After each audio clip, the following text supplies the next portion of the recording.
So you guys began last time at the ferry on the north by northeastish of the city of Salt, a few hundred miles more close to Sinis land than actual like city of Salt land. And you are waiting for Vear and his entourage. There's a survey that happens with Birdman and Amu. One taking Amu taking longer than Birdman. Birdman found evidence that the dwarves have been encamped near and around the lands of the Animaesus, particularly the Sinis, for quite a bit of time. Um, they uh, probably something that could be concluded is they have other smaller scouting groups that are investigating different parts of the lands and here and there.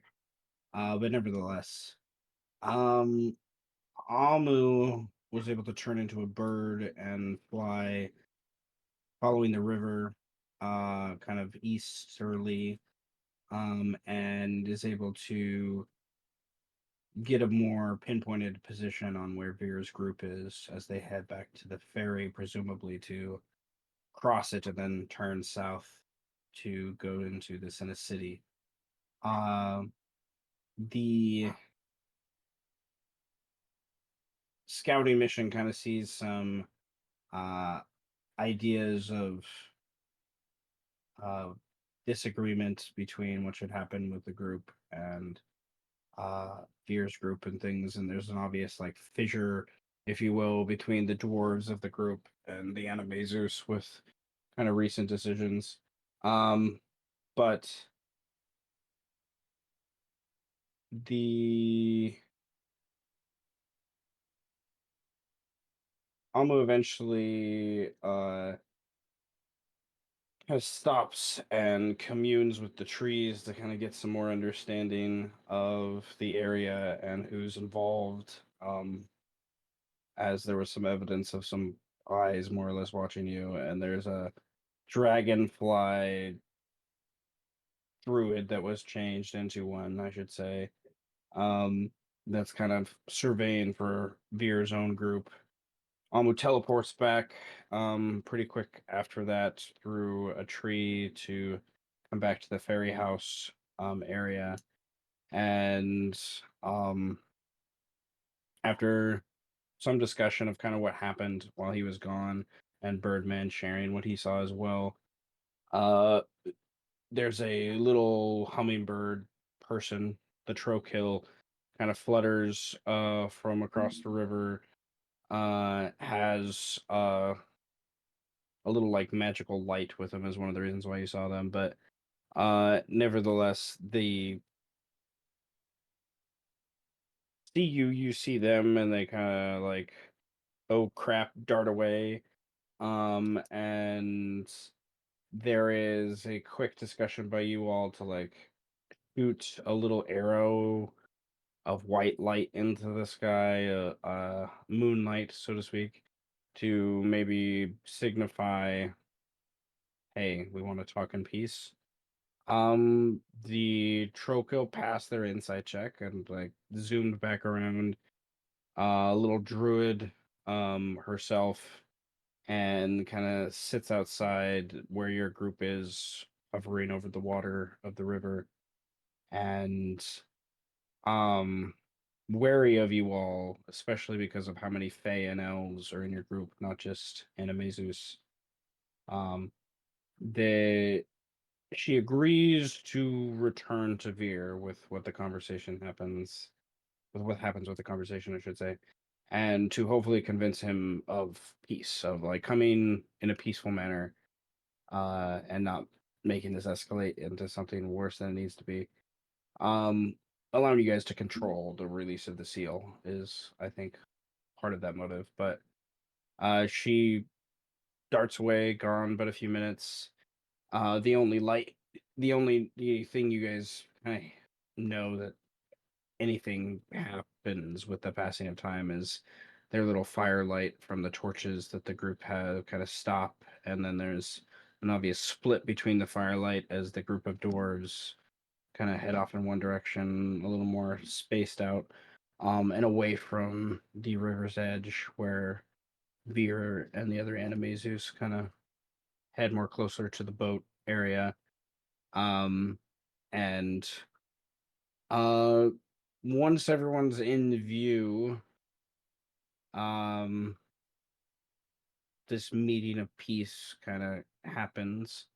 With Birdman and Amu swimming over, gliding over to meet with them, the other Fae and um, non-Animesus, Kali and Tenebris with his entourage, kind of stay back in the shadows on the other side of the river.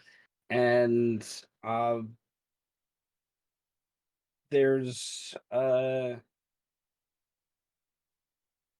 some conversation with Veer, but eventually it's hinted at that he obviously has some deal with the dwarves for another kind of layer of the control of the city, sort of outside of what's happening with you all and the release of the seals. And he eventually agrees to join Birdman, just trying to keep the peace, literally.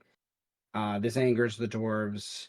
They begin to react by like grabbing weapons and are about to yell things, and I was like that I was gonna like let you guys roll initiative, and then they're gonna like talk on their term, and then you guys roll all initiative higher than them, and they just started to kill them all, so then it just turned into a bloodbath quite quite quickly.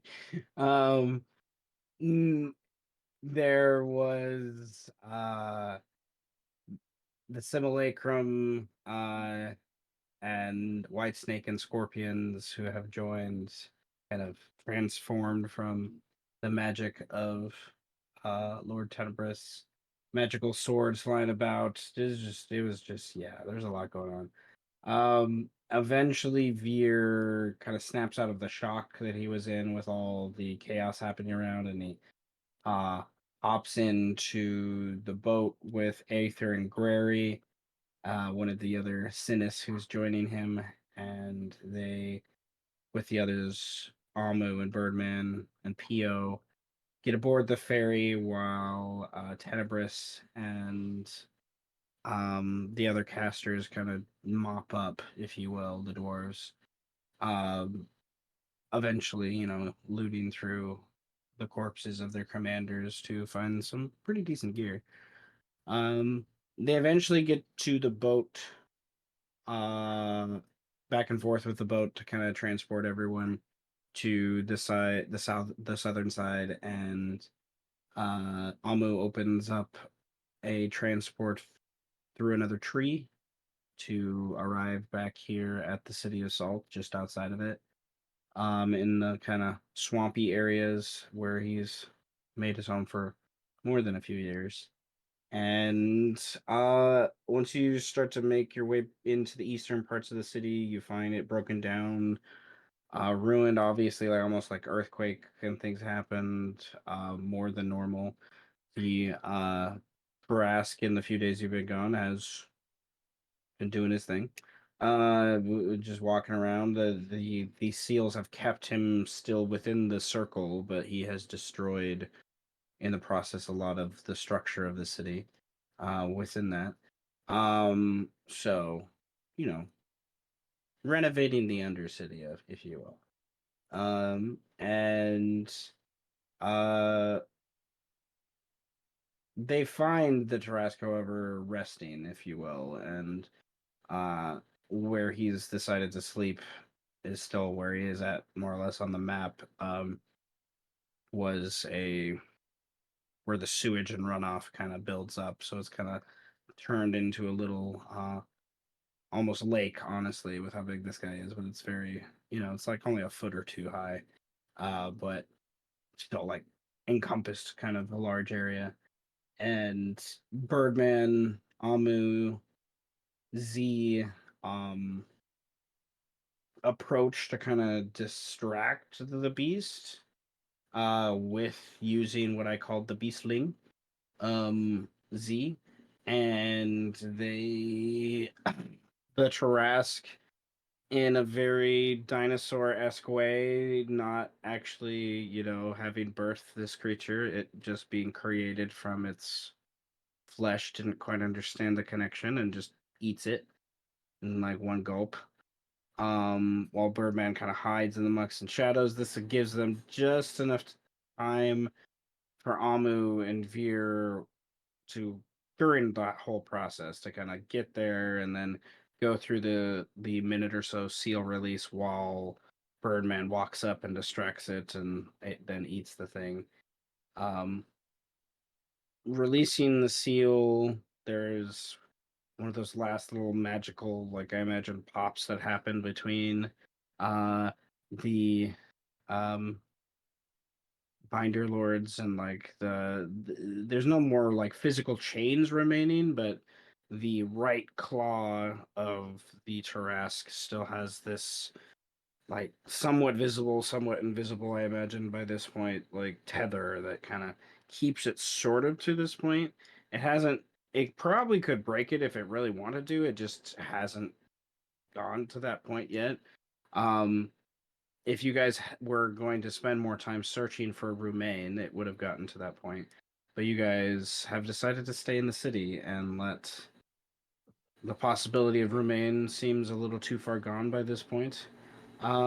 So it is early, early in the morn. I imagine before sunrise still. You guys have been up most of the night. Some of you kind of slept here and there in the afternoon the previous day, if I remember correctly. But you, nevertheless, most of you are exhausted. Like you know you need to get some rest. By this point, you probably could push it a couple more hours until sometime after, 3, 4 more hours, maybe till sometime after sunrise if you wanted to. But once you get to sunrise, 8, and then 2 hours afterwards, I'm gonna say like around 8 a.m. I'm gonna say you're gonna get a level of exhaustion, or well, basically have to roll con save against it. If you want to push beyond that. Nevertheless, the city is hopping. It is one of those things that I would like to say, from the DM point of view to the players, uh, taking rests means you will miss out on something that happens and you will not be able to control the outcome of what happens. And some of you have to sleep quite a long time. Like 8 hours in the current position of things is a long time. 4 hours is still a long time. So there can be, there's con saves and stuff that can happen. You guys have inspiration and stuff that can happen that you can use to manipulate that stuff to kind of push through. Um, I haven't looked at any of your sheets today, so I can't remember off the top of my head. But I know you guys use quite a few spells in here, but I know you guys aren't depleted all the way yet, from what happened last week. So the question is, what do you want to do with that time? And the only other wrench I want to throw in the works is there would be, in the fallout of what has happened at some point, I imagine a weasel, because Pio's with you. He's over on the side of the map, but he'd be over here. Um, there would be a weasel from the sixth house that would at some point come over and talk to Amu, if not Birdman, about how uh w- the leaders of the sixth and first house would like to meet with you, and seeing that you've now returned to the city. They've noticed what's happened in these there's enough eyes around you. Um, So abandoned in the eastern part of the city, but like from the more west you get, you're seeing that there are more. There's still the first house and sixth house are still present here, trying to decide what they do if the beast decides to move. So, what do you want to do? Um, okay. Amu would say, and this is roughly like barely even a few minutes after releasing the seal.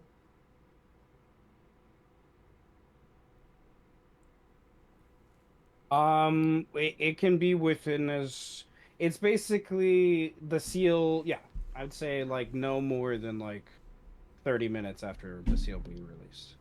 Like, so there's just that, like, it's enough time for people to realize that the Tarrasque isn't gonna move now. It's just still sitting there. And most of that Birdman knows, I'll say, is because you're here.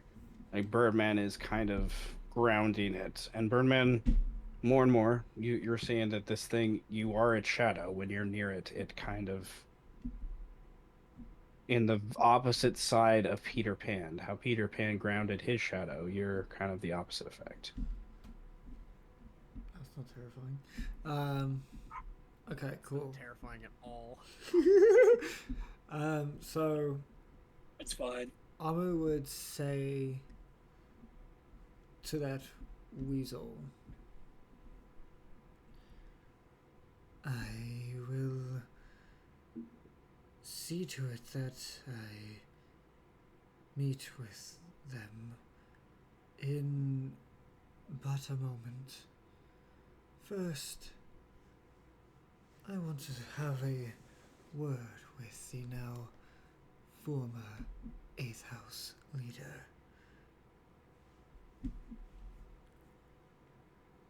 The weasel nods and says, "We will gather in what's left of the Lord and Lady's chambers." I don't fuck would we ever want to meet right there. That's a terrible idea. Any moment we could all die. It's like literally the pagoda. Is that what he's referring to? No, this building over here that's yet to destroy, that's part of the like Lord and Lady's like place. Like the pagoda is where people meet and watch and do these things. Oh, This building over here is like where they would have like an apartment and other things like that. oh Uh, yeah. is it the greatest place to meet? No. Does this weasel have a worried look on his face? Yes. But he's Fair. following orders from whoever's in charge of the Sixth House right now, because you do know that the leader of the Sixth House died. So, like, whoever's in charge is kind of who he's following. Uh, I think Amu would like visibly like, you know, do that pinching thing on his nose and just go, okay, fine, sure, why not? Just let me just kick my feet up right next to a giant monstrosity. Yes, that sounds like a great idea. Yes, I'll be there. I'll be there. And I don't see he, a problem with this. no, not at all. The weasel stops and looks and, like, scratches his head, and well, um, it wasn't, it wasn't our idea. I'm, Uh, I am not saying that it was your idea. I'm just saying, whoever idea it was must have been dropped on their head at birth. Anyway, you um, can go. That'd be a great idea. Hybion does look a little. His connection to the Great Crawl has taken its toll. Oh god, I'm going to look for a different canine now, before I have an aneurysm of some sorts. He runs Probably off. there. He's probably there. And I'm going Even to, now, one's I'm gonna have going an to, aneurysm. Holy shit. I'm going to find Vear, who should be still nearby. Yes. You will find him in conversation with Grary. Quiet conversation. Probably, 30, 40 feet away from you. After the seal release and everything, kind of watching with Aether nearby. Not perched up, but definitely on guard, watching Birdman. And then, Keo runs up after obviously gone somewhere for a few minutes while this was all down. To get drinks, And I already know. yeah, Alcohol. You know, you gotta fill up his flask. He's been gone for a couple days. Withdrawals are a thing. Never works. Um, uh, Grary kind of brings attention to your arrival to Veer, and Veer turns around and looks at you warily, but has kind of a grateful nod that he gives you as you finally approach. That kind of signifies like, you know, this could have been a lot worse. Is kind of the nod that like you definitely get that. But he's not like gonna say that aloud. Too prideful of a Sinus to be sure. Mm-hmm. Amu would Amu would say, I'm curious about a particular statement that you said. I mean, I find it the most ironic that anyone could be saddened over the loss of the stage courts. Especially those who tout such a high sense of justice.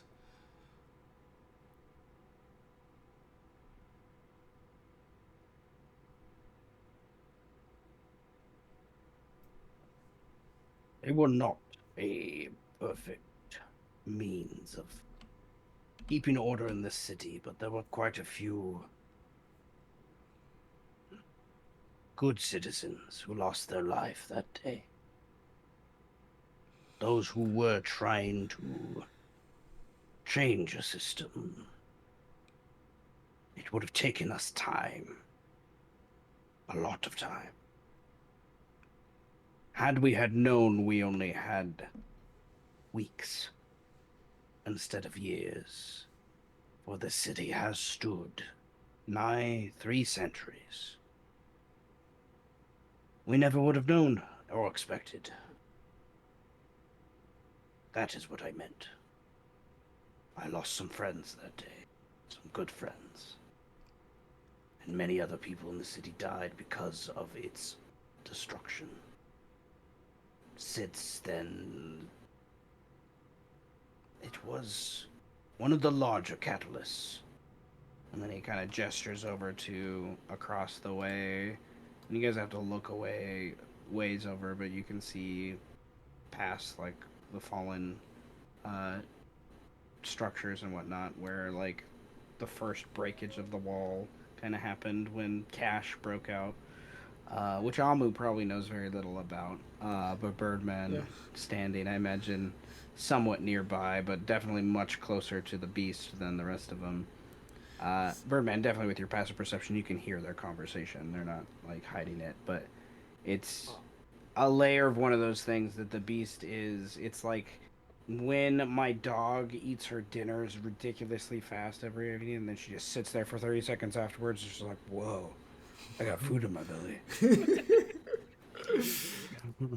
I mean, I think if you ever just look over at Birdman, he's just floating, facing upward in like the blood puddle. Like, yup, like, this is I mean, life now.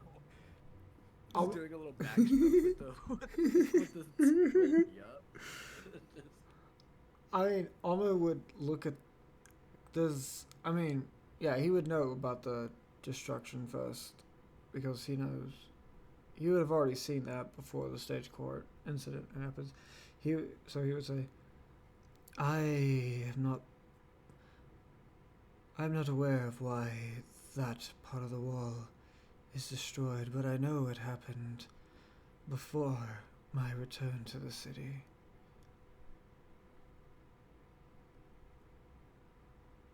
I wouldn't go blaming me for that.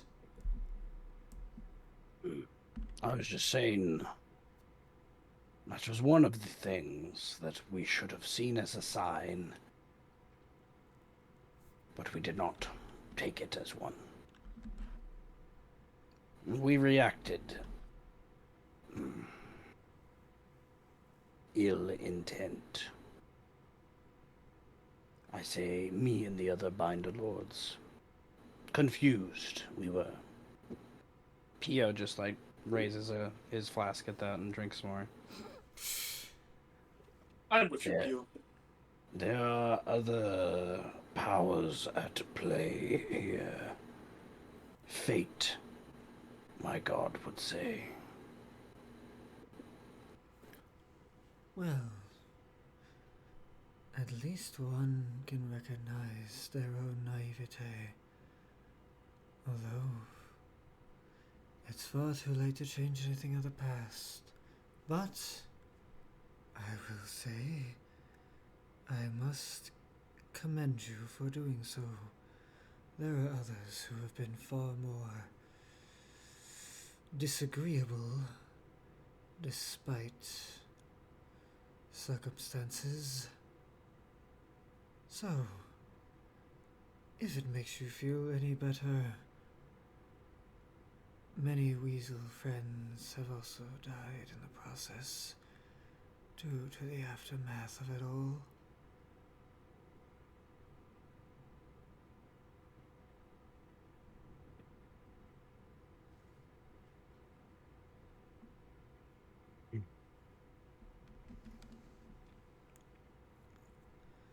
But perhaps now we know that we can work together as kin, as Animaesus.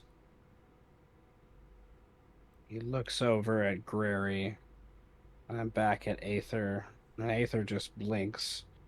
Grary kind of is just staring at Amu with this like almost anger for something. It's just not quite clear on with Amu right now, but Grary kind of nods at Veer and Veer. And you're not one of the walkers. A walker. Blech. I have been a druid in training for a part of my life. The walking path is my brother's instead. The walkers have left me well alone otherwise. And I'm not even necessarily like in it. I just they're a good source of information. Grary kind of does a little dog growl at Pio for that. And Pio just shrugs some more and takes another drink. Veer smiles as he like with that smile of like, and then he says aloud, "You never change, Pio." Well, we he gestures over to Grary, and Grary is even more serious somehow. And Veer continues, "We have had a disagreement with the walkers. The action that I took today will have consequences. I'm not saying the release of the seal that was going to happen later was the original plan, as I said earlier. But something controlled by them is the goal. I'm not quite sure what's happening now. There's a shift in the leadership. Aelitz is taking the walkers to a side that I don't know many Animaesus would agree with. We have rumors. And Grary just gets impatient and kind of steps forward at that. And he's just like, we got rumors that Master Aelitz is meeting with these dwarves on the kind of sly side of things.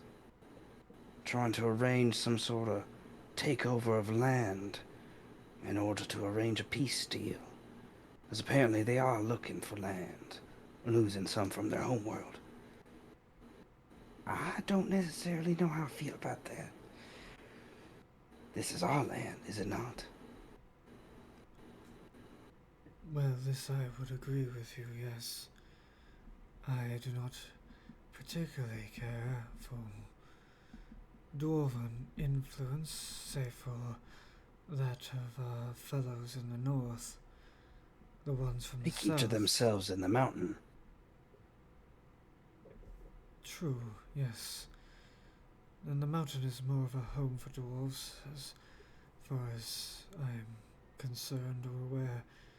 The ones of the south have been far more volatile with their actions, as has been brought to my attention. That They have these monsters.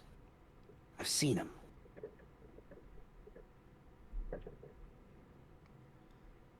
the giant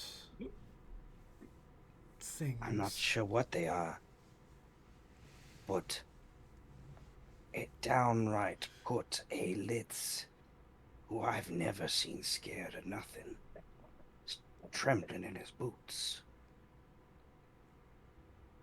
He saw something that night. I don't know what he saw, but since then it's been going down a trail. Sorry, this was months ago. And since then, he's been meeting more and more with them, and then he's sent off. And the rumor is that's who he's meeting with, is their leadership. Trying to arrange how they invade our country. This is supposed to be the Walker's job to stop this shit. I thought the dwarves had only arrived but a week ago. I was here when the eagle thing arrived. This has been happening for far longer. The meetings go back at least 3 months, maybe longer. 3 months I'm aware. But these are all southern border stuff. They've been creeping in further and further north, and I wasn't there in the conversation, but there's I don't know. Why? Aelits had to allow that to happen, right? Or they just are that powerful.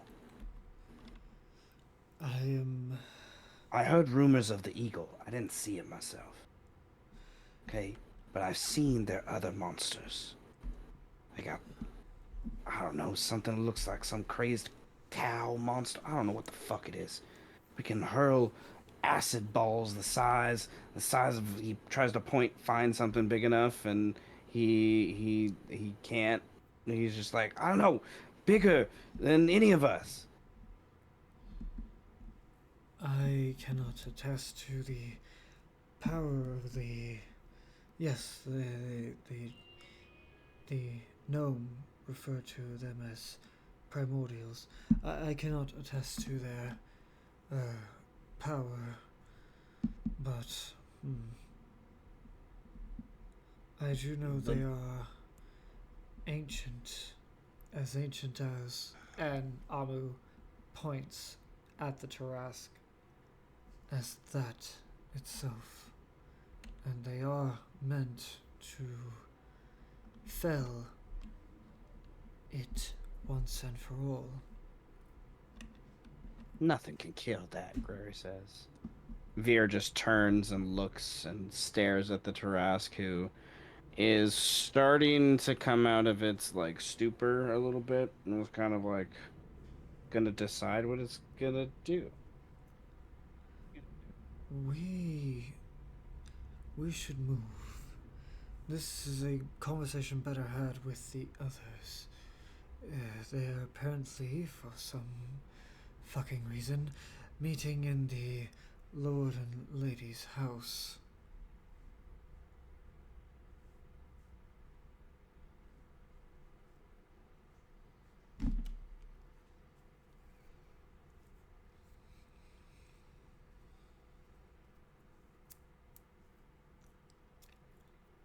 Vear, Like on a for some fucking reason was in character. Vear looks over at the houses and say, I'm surprised they're still standing. Aether, Why don't you get up on the roof and keep watch? Aether just kind of nods and flies over as quick as he can to get over there. Rary uh, says he'll kind of stand guard outside once you guys get closer, and Veer will start to make his way over. Theo and Amu, I imagine, following thereafter. Amu, Um, Amu would also say out loud,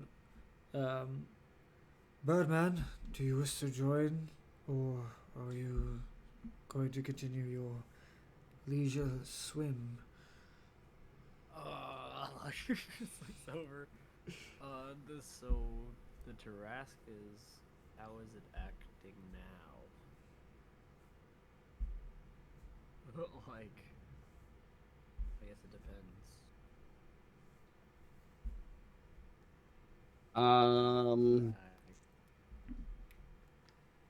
Yeah. You, um, have you ever played tag with a puppy?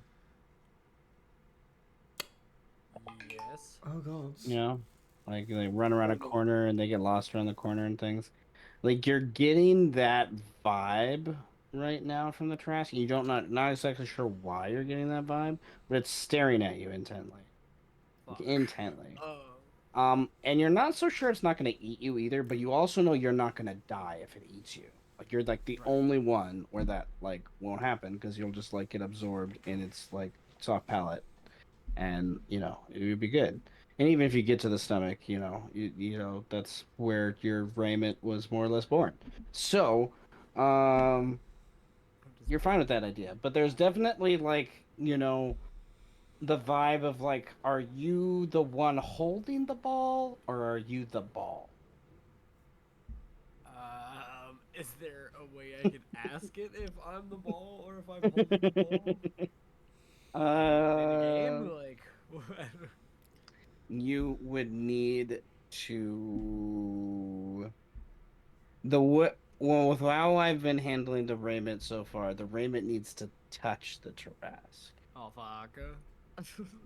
So So, I look over at Amun and I say, I think I will be there in an indeterminable amount of time. I may have to journey. Okay, so you won't be joining us. Gotcha. I will be there if you know what? Yeah, I'm gonna try. We're gonna I'm gonna Uh, get pissed out again, aren't I? Amu's gonna do an insight on a terrible insight on the Tarrasque. I'm gonna To get pissed on just or out. just try to see like to gauge like what it might be thinking of doing. In other words, what it yeah, okay. With a Or we could do certain 14, things. I think the only thing you can pick up on is the Tarrasque is staring at Birdman. And it is definitely intent upon what Birdman does. To the point that you're not so sure if it's not going to follow Birdman now if Birdman moves. I think you should stay within its sight lines. yeah, I think that's a good idea too. I think if it lets me leave, I will be there. Again, you won't be joining us. Gotcha. Yeah. Well, I'm going to go ahead now, Birdman. Just, I don't know. Don't, just don't. And Amu will Can I, walk away. can I ask a question? Why is the high on shrooms weasel the normal one of the group?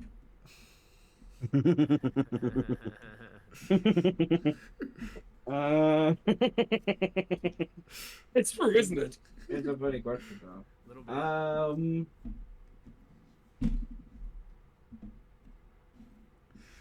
I swim over to it and I touch it with my gross tentacles. Okay. Test Before we deal with that, what is the? I'm just gonna call them the Fey group because you're mostly Fey. You two. For now, because you have basically 5 elves. Well, 4.25 elves, 4.5 elves. I'll get there. Nevertheless, what do you guys want to do? What are you guys doing? Just do it. What are you guys doing? What we doing? Um, well, I don't quite know. I don't really see any good reason why Tenebris would want to be in the city right now with everything going on. So I'd say we kind of just chill out here, unless Cody has other plans.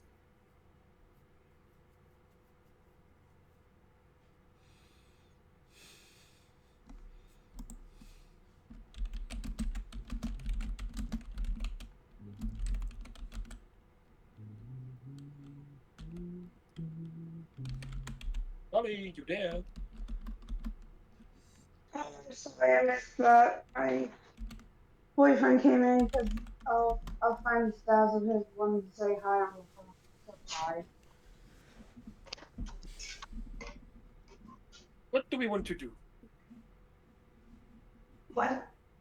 About what? I'm sorry. They're having a meeting in the city right now with bylaws and stuff. And Terminus doesn't Um, really have a reason to be anywhere in the city for any reason. So the question is what we're going to do.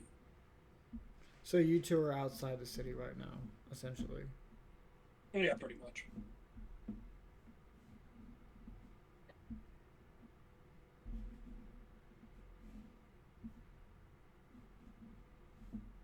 uh,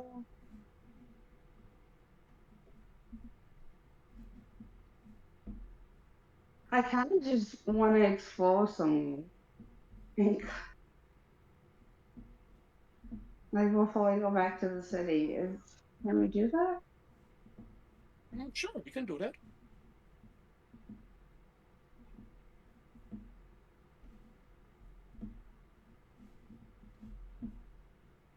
Explore what? I'm sorry. Explore the city. Oh, Oh, yeah. yeah. All right. Well, I guess. Where do you want to go?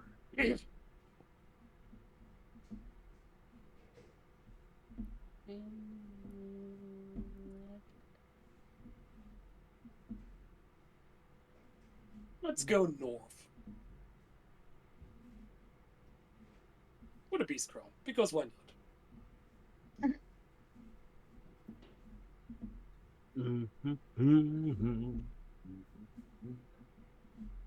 Okay.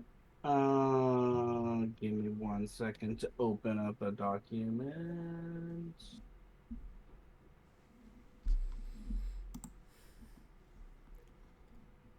So if you guys look in the add character tab at the very bottom, and of those that have passed, Senator is there.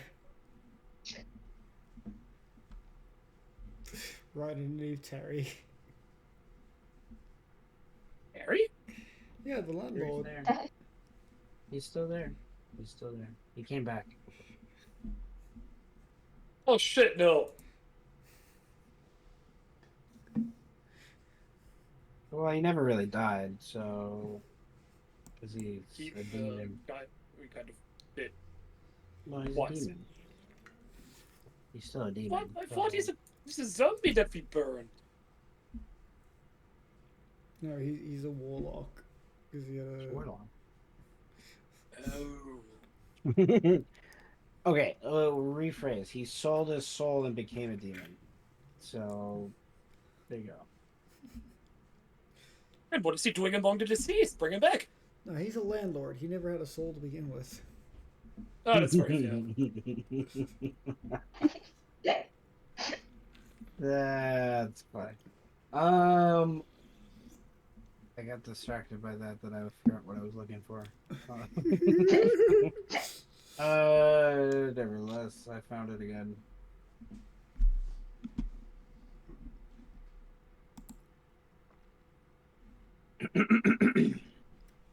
uh, you guys enter through kind of the dilapidated eastern wall and trail north through the first parts of the hailstones, which are the poorest of the poor, other than those that live outside in the spillway. But there are obvious, even now, despite the destruction from earthquakes caused by the Tarrasque and druids and tsunamis caused by druids as well. There are uh obvious like neighborhoods, these different houses and stuff.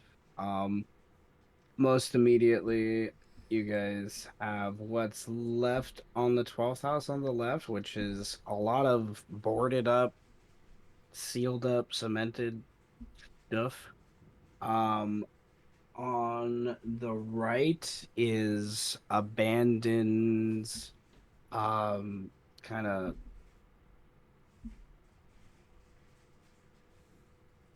I don't know, I imagine like a weird swampy,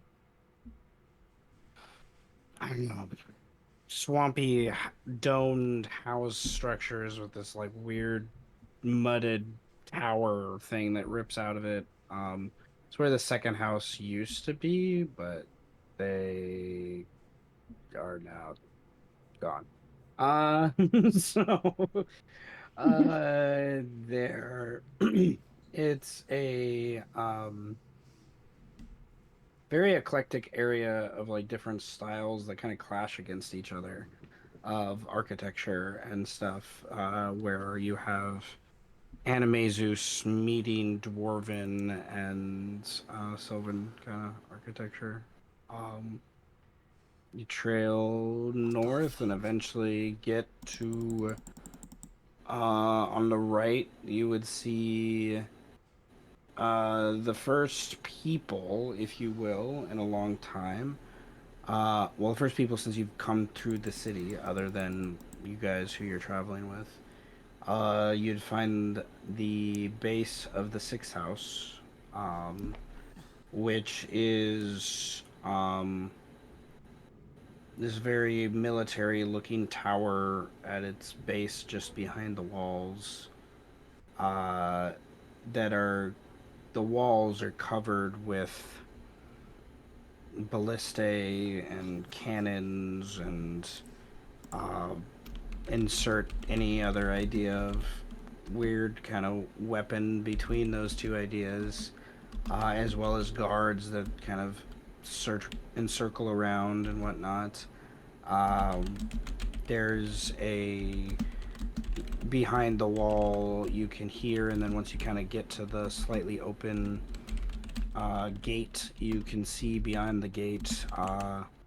Other than the parading back and forth between you all, and then out into the city at periodic points. It's like the Six South is now the militia of the city, with a work with another house, but they, on the vast majority, are weaselkin, but there is a good smattering of other races, of including dwarves and um, many other kinds of Animaesus of all shapes and sizes. But the definite majority are Moostel and Weaselkin, kind of on the whole. Uh, the eighth house is the next thing you kind of pass by on your left hand, unless you can stop if you would like to stop anytime. But Um, the eighth house is uh a cluster of buildings with very expansive windows. Many of them have obviously been broken and shattered because of everything that's happened recently. Um, a lot of the eighth house is abandoned. This is Veer's house. There is probably no one immediately in eyesight that you would notice doing anything on the outskirts of this area of the city. Uh, the tower has been stripped. This used to be a the eighth house competed with the 13th house as one of the bard artistry. They kind of, whereas 13th house more focused on performance, if you will. The eighth house there was a lot more like art stuff in that kind of per level of performance. Um, Nevertheless, the uh yeah, it just looks like nothing's left by this point, really. It's not like it was destroyed. Some of that is. It's just like the eighth house, like they've abandoned and grabbed, or other peoples have come in already and kind of stripped the walls of wherever these paintings and photos were, and art pieces and statues and stuff have been, broken up or taken what's valuable from them as people kind of try to escape from the chaos that's happened. Little walk around town. The fifth house is leveled, smoky. Tenebris stops at it and goes, "Ha! I did that." Um, I did that. like, you were there though. That was like one of your first sessions when you joined the fight, kind of there. So it was a wonder of design, which still kind of hints to it before about the tower and structure of itself of this crazy architectural kind of possibilities using alchemy and science and things. It was one of the most modern buildings on the continent, to be sure, with what it used to be able to do. Moving on.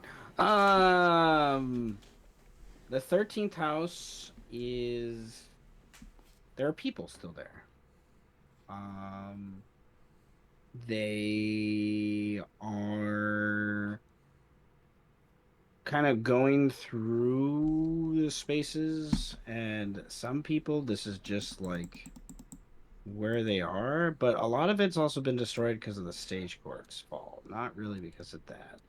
So I do imagine this is just like this is also still one of the best places to get water safely in the city with all the wells and things that they've still established. So the militia and other people are still using that. So you'd probably see people around there. The Anything 10th still open house. there? What do you mean? At the 13th house. Any More or establishments still less. open there? Well, none of the brothels are open, no. But it's like the water, which they controlled a lot of, and the construction area is still partially usual. Like they had storage for, and that was one of the other major things that the 13th house did is they employed a lot of people to go to the walls and things and repair things and stuff like that. So, um, but they also had brothels and strip clubs and other things like that too. So, uh, diverse group. That isn't really anything of Tiny's interest. More like, the longer they walk, eventually his tummy's gonna be growling, and he's like, all this Oh yeah, walking, they we would. still haven't found anywhere to eat.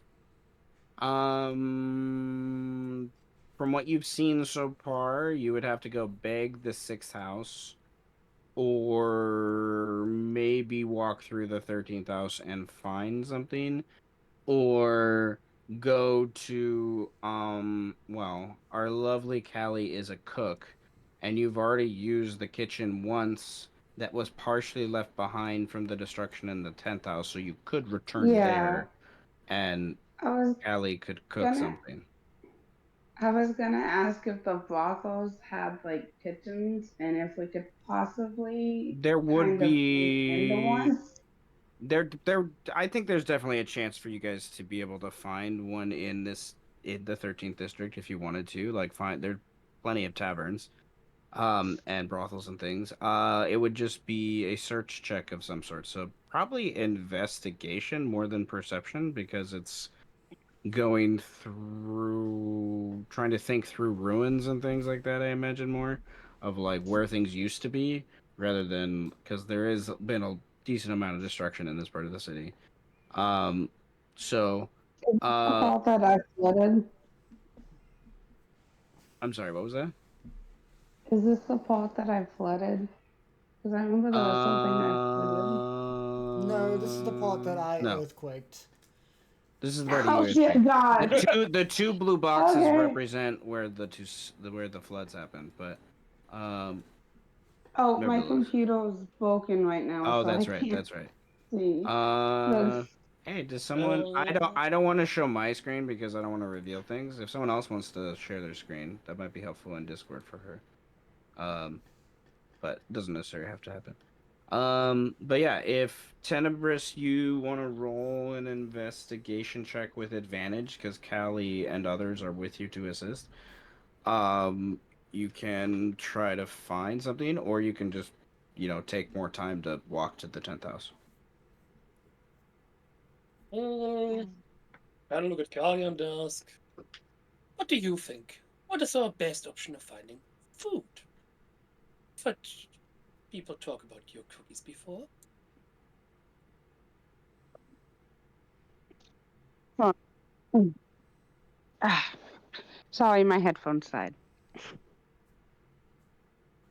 Um, Callie turns to Tiberius and is like, I kind of don't want to walk all the way to the 10th district. Do you just want to search for a kitchen here and see what we can do about finding one close? That sounds just fine to me. About at that point, I think you see Scorpions having his first hangry look ever of his life, where he realizes that he's when you mention food that he's hungry too, and he doesn't quite understand this feeling. Uh, so, I think uh, my brother is hungry too. Whitesnake has already enjoyed 2 meals, she says, and I particularly enjoyed when we basted it in the pig blood. Blood. Oh, that was quite delicious, wasn't it? Yes, yes. Unfortunately, I doubt we will find any pigs around here. Our city is quite barren as of late. If only I had 4 inspiration. All right. Speaking of inspiration, 4 times crafty math. Okay. I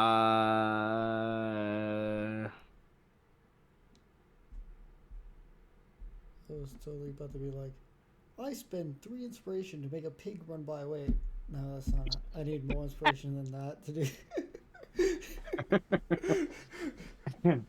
That's funny. Okay. Um, okay.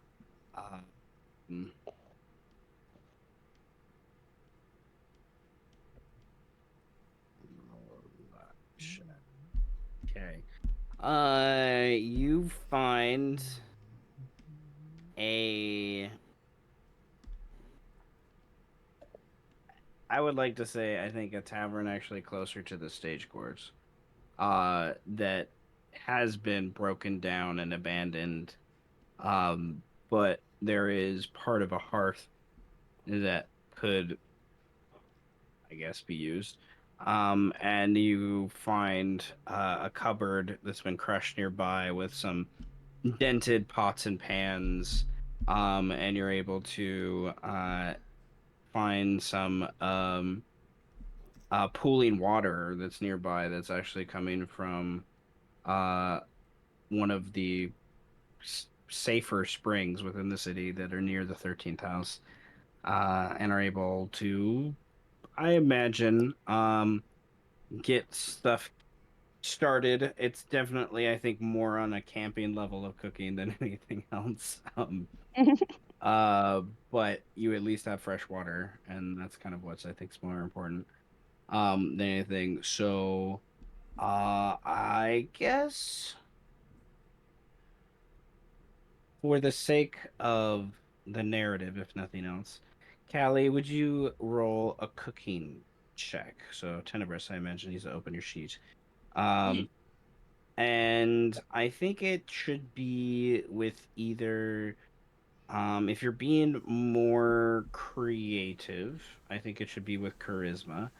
If you're being more like I'm just using what I can use, I think you're being more wisdom or intellect, kind of based. What do you want to do? I'll do the charisma check. Got you. Bam!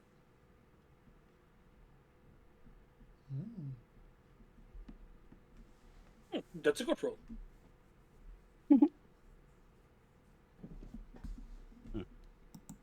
It's Okay. 27. Um,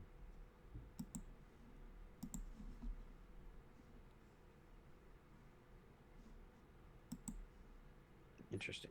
Okay. Then you making food. What do you make?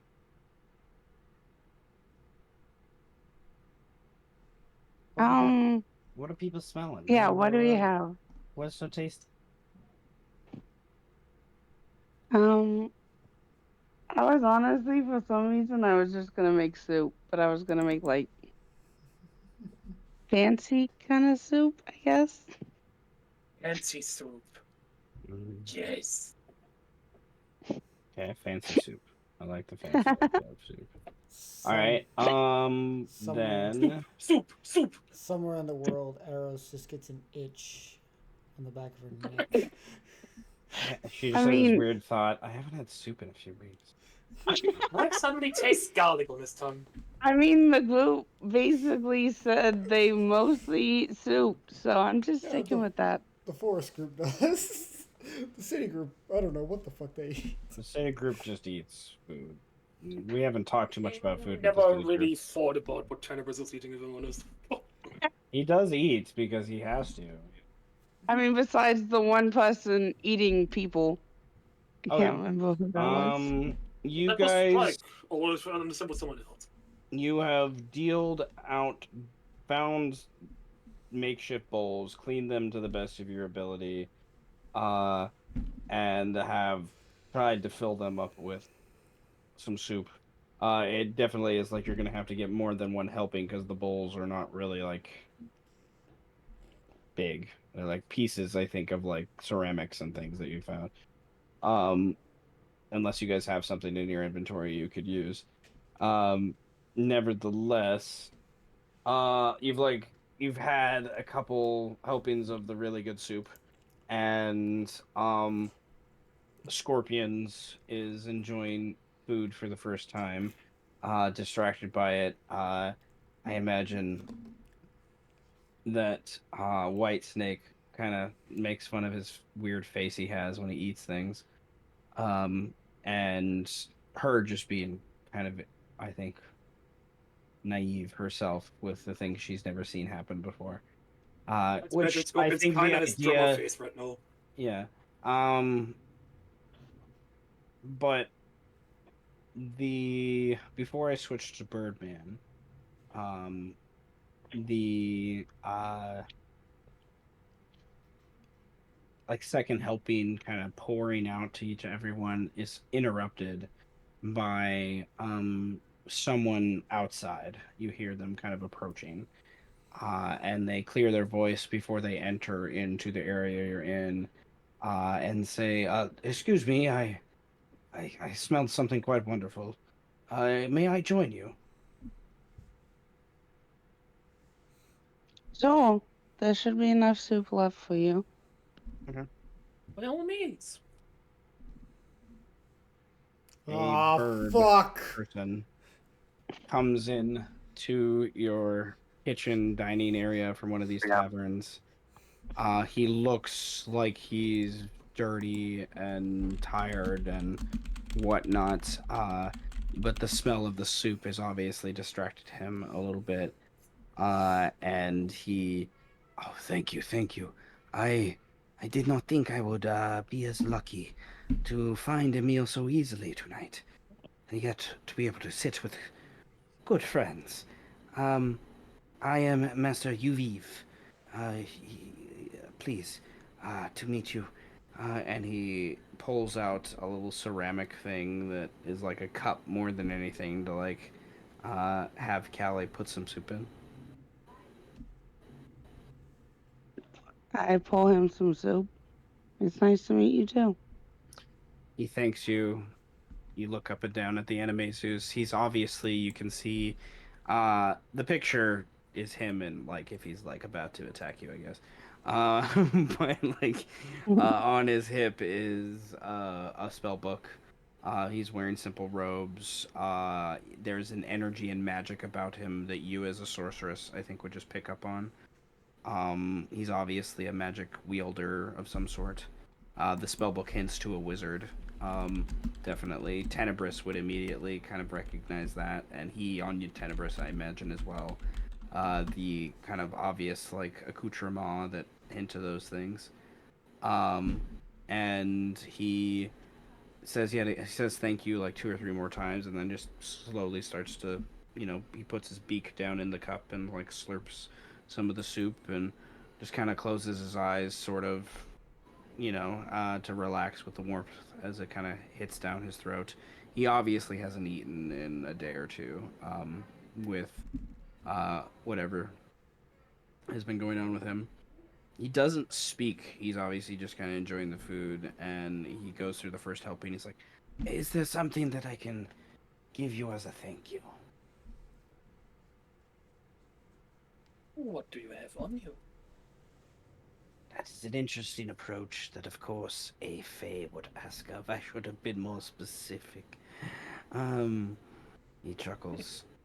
Uh, I do not have much, I will admit.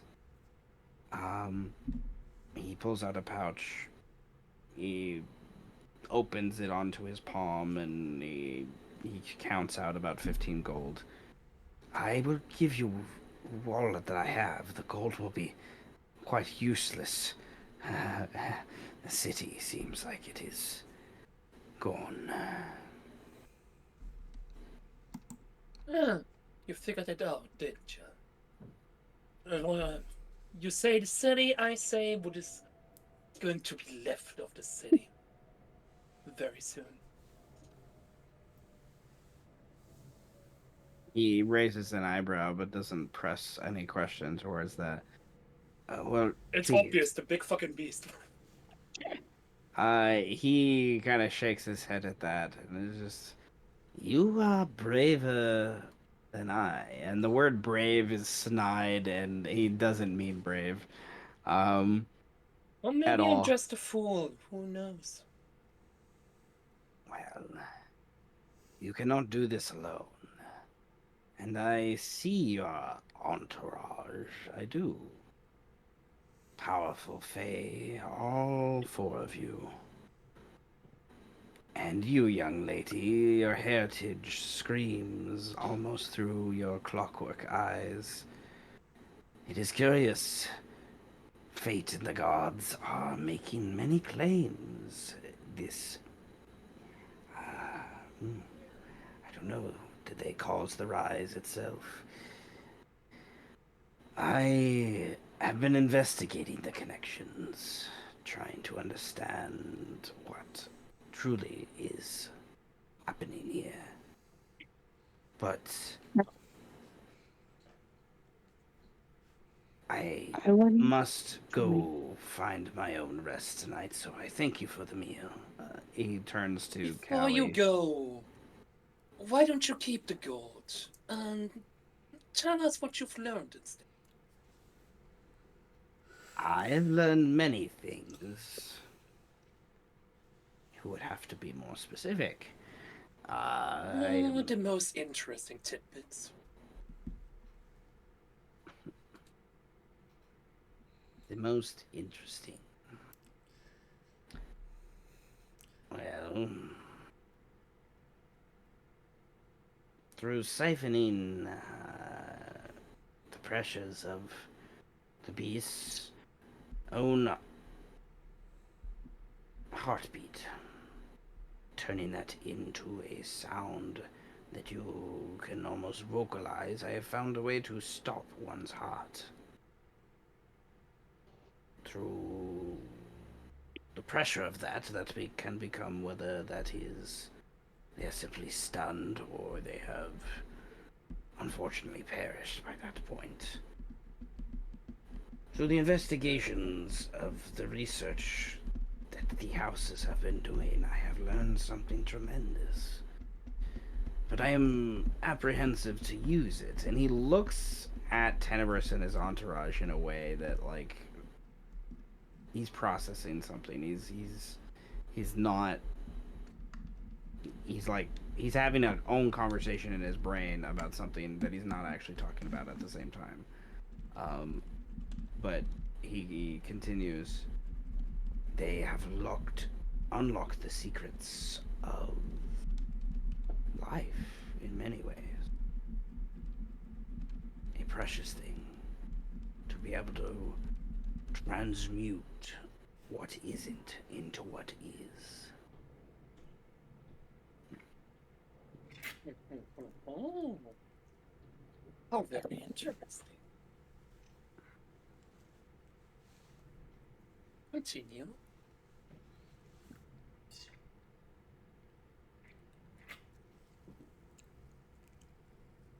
Don't Well, hold your tongue now. You were just and getting to the good part.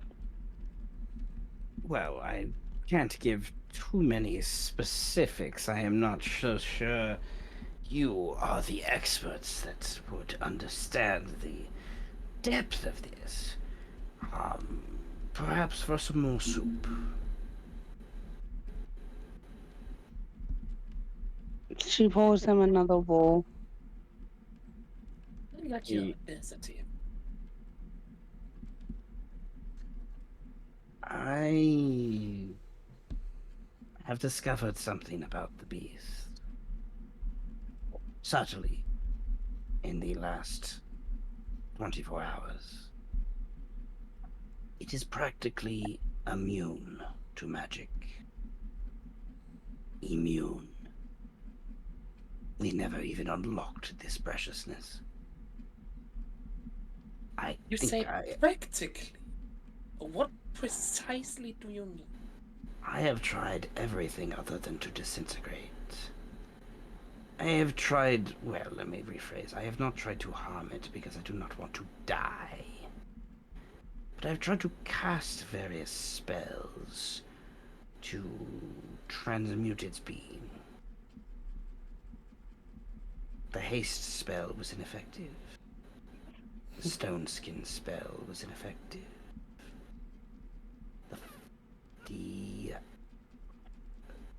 I tried to see if I could have it understand me. Be able to interpret. Give it a... We wizards can sometimes find skills through books and gift that to another. It did not affect it. The empowerment of its own mind did nothing. So the only spells I have remaining, unfortunately, are those that I only can cast upon myself or someone that's actually willing. And there seemed to be a level. You seem apt enough, both of you. The harness of power came to that of the 6th level with no effect. The 6th level with no effect. Such a thing is not unheard of back in my homeland. But rare. Oh, goodness. Nevertheless, my other attempt I can try will only make it. Yet again, it must be willing. And I haven't gotten to that point to make it willing to the idea. So, that leaves us with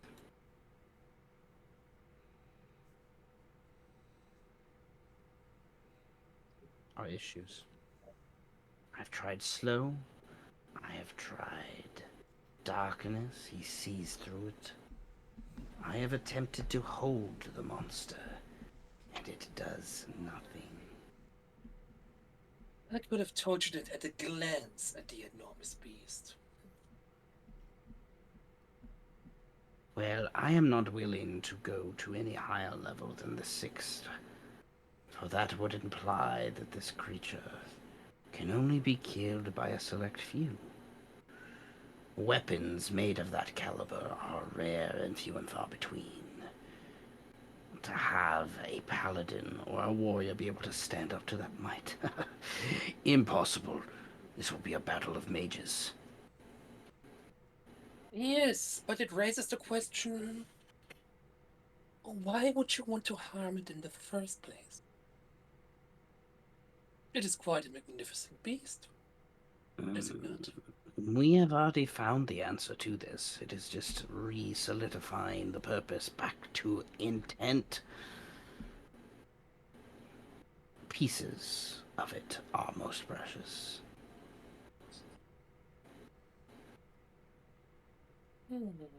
Jesus, you say? Could you be a little more clear on that? I propose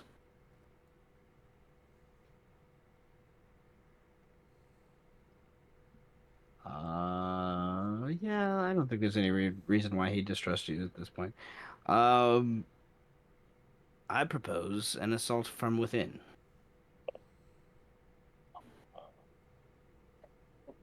Oh, quite daring, aren't you? Reduce to enough size, put haste upon each other to move quickly enough, disintegrate at a level of 9 to break within its flesh, go within its stomach and intestines, find its way to its heart, and destroy it. This will require multiple casters to have the power to do this in a quick enough fashion. But perhaps you can join us.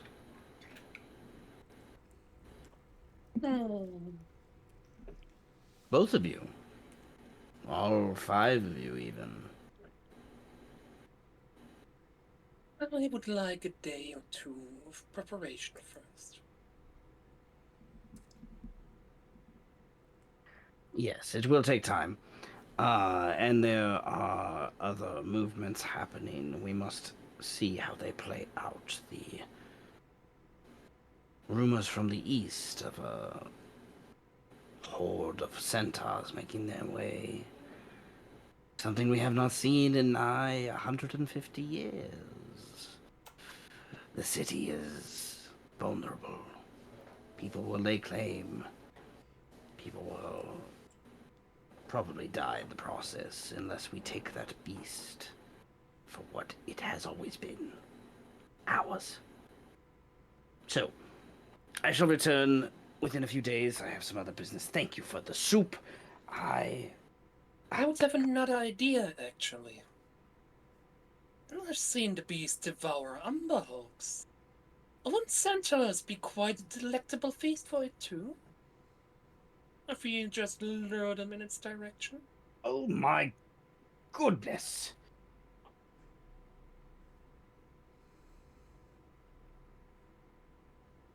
Yeah, he can get a little evil sometimes. Oh no, I was saying I enjoy this idea.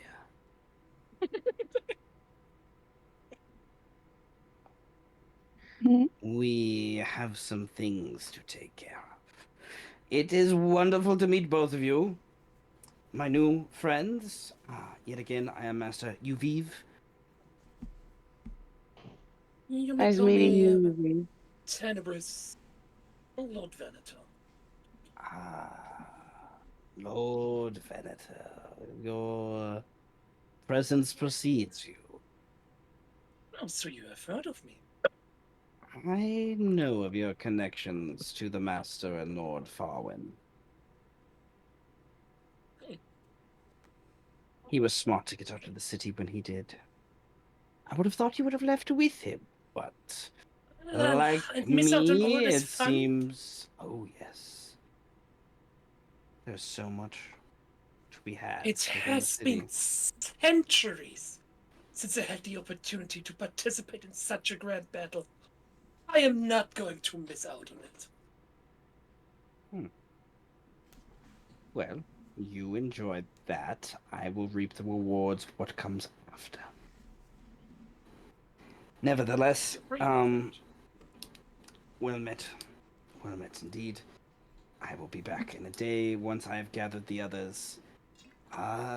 You have no qualms against perhaps killing some others other than the beast. We may have to. Why should I? Good.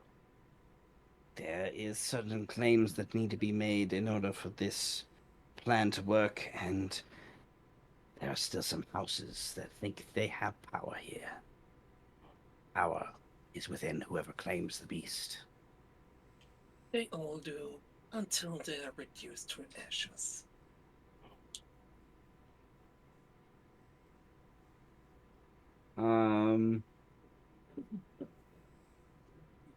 He will flap away once he's out of the room, uh,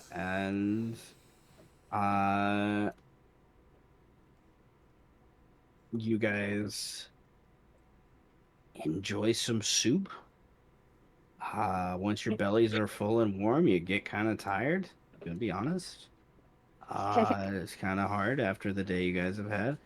And as you guys kind of wrap up the evening, I want to go to Birdman, who has been trailing through, wading through bloody water, towards the Tarrasque as it leers down at him like a, I imagine like a more of a bear than anything else is how it sits, with like a big ass tail. And it kind of looks at you as you approach, and you watch its head arc as you get towards its claw, as like the closest thing you can kind of come up to touch, and it doesn't react, but it's kind of like one of those things like, you know, you just the ball just hit it in its toe, and it's trying to decide, do I attack it because I might bite my own toe? What do you do? I wrap myself around it, I guess. The best that Wrap I yourself can. around its hand, and Yeah. you feel the raiment kind of pull you in. Do you give in and let it pull you through? It's Yeah. flesh.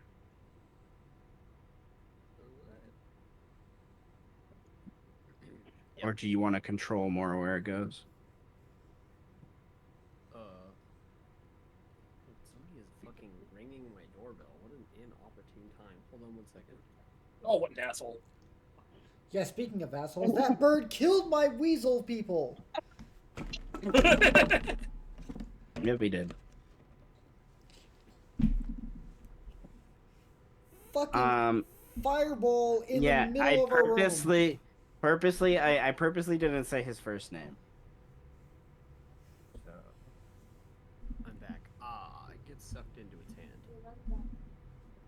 Okay.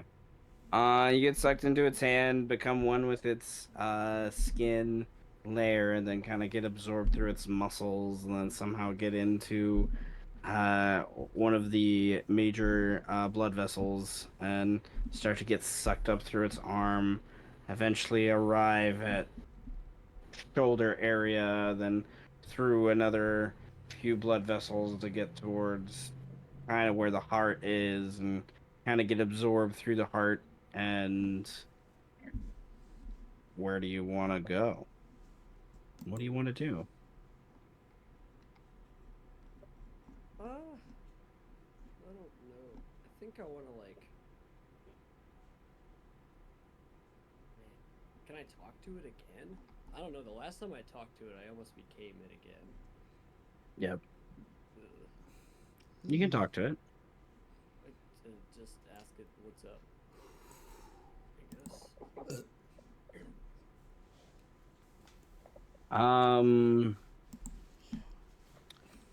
Where's the sun? Hungry.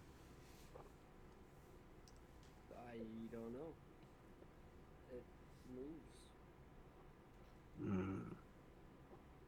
Stay. Ooh. Gets frustrated that it doesn't stay.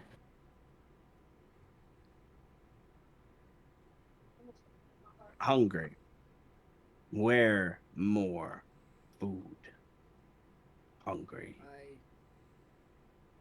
I have to stay here for a minute, so you'll have to deal with being hungry for a minute. I kind of can't go get you food right now.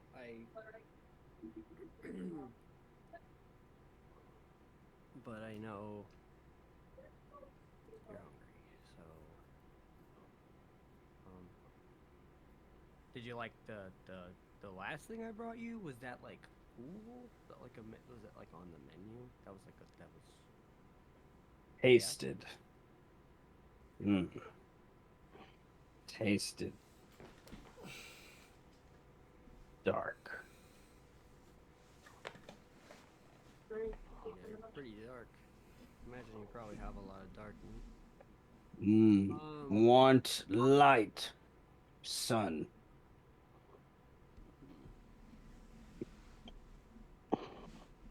Why? Me.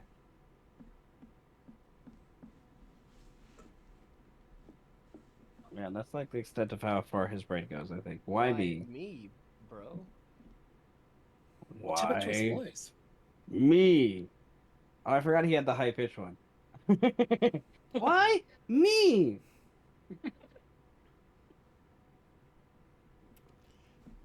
I don't understand. Mm, Why me? yeah, you. Why me?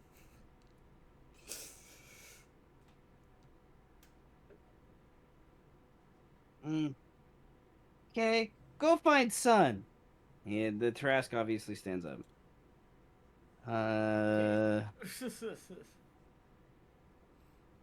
Sun, Sun, why me? You, no, not why me.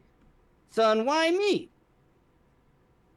Stands and starts, and its right arm gets banged, and there's this like draw, and you feel it like ring through your whole being because you're like part of it. As there's this like literal like divine pull of something kind of ripping at your body, and you almost get like physically like ripped out of the heart. You almost get like Okay. sucked out into your own being from it. Uh, and then it stops and it's just like, ow. Okay. That's why we can't go get food, stupid. Mmm. Why me? It tries again. I'm gonna have it roll a charisma save.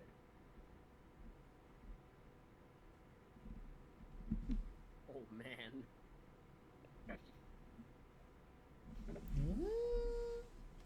I need a drink. Man, I'm expect. Part of me is expecting and wanting the conversation to turn into that Rush Hour 3 moment. Brandon, Mm-hmm. No, I'm you. You. I Yes? need you to roll a 1d10. The fuck? For what? Okay. Because I just had an idea. Oh, Hold your 1, nuts. 2, 3, this seems not 4. good. 1, 2, 3, 4, 5. I don't like that. That's the number you didn't want to roll. Oh, good. I fucking knew it. Okay. I had a So, bad feeling about that D10 when he said roll a D10. um, That 8 made me drop something in my soul. Anytime it's not a skill check, it's just fucking scary. Yeah, I'm afraid. okay. Not the D37. Not the Fuck no! D30s. Please no! Like a D37. All right. Whoa. Yeah. I feel like I should just preemptively do this. I'm just gonna preemptively do this.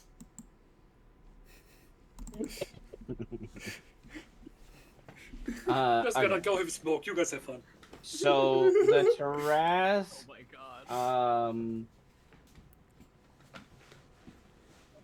breaks its wrist thing, and there's just like light shattered, and then there's this like poof of like almost like the sound barrier as like things just like move around with the dust kind of circling away from it, and there's just like this weird pop noise. I'll move.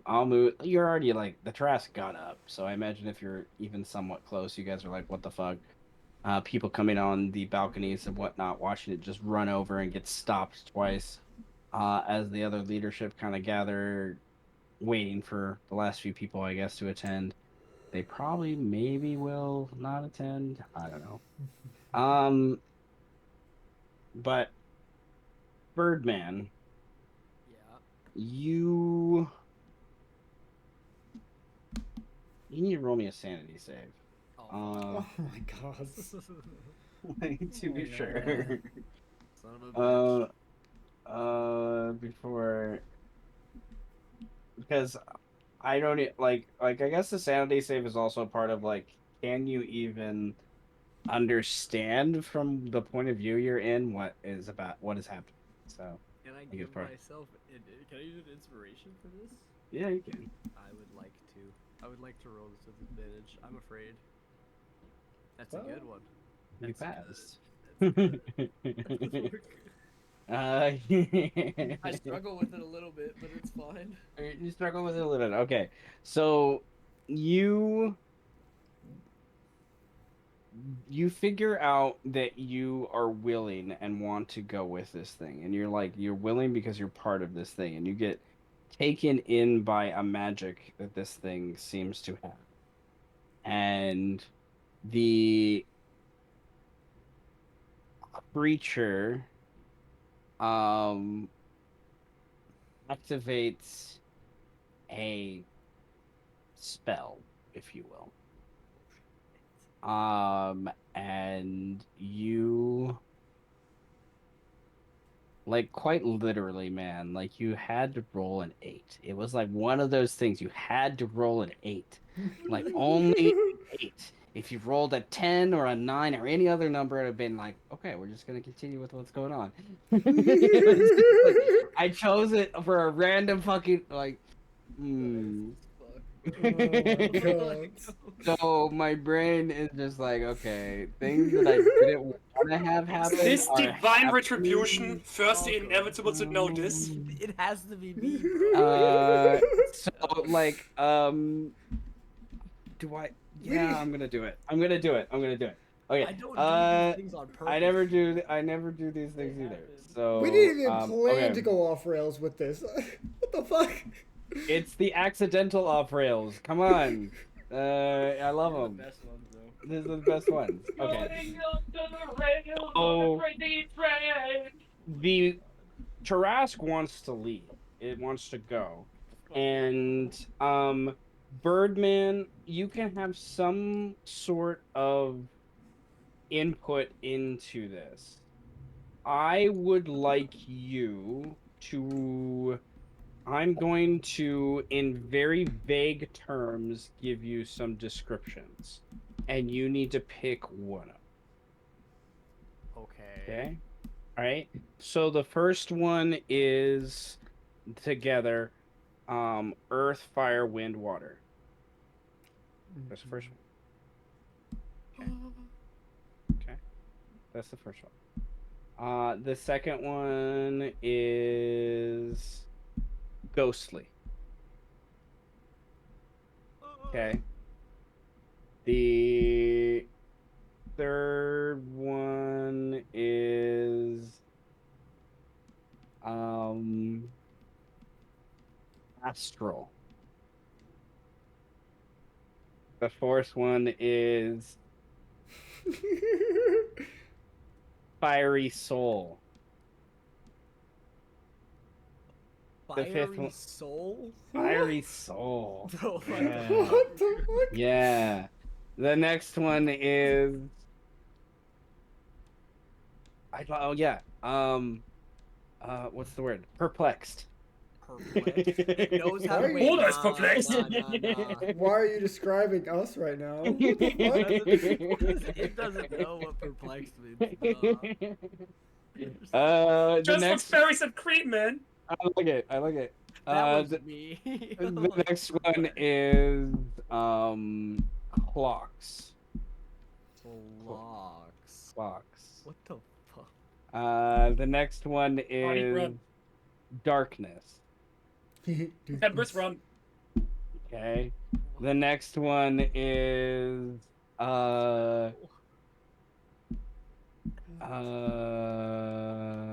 the next one is light.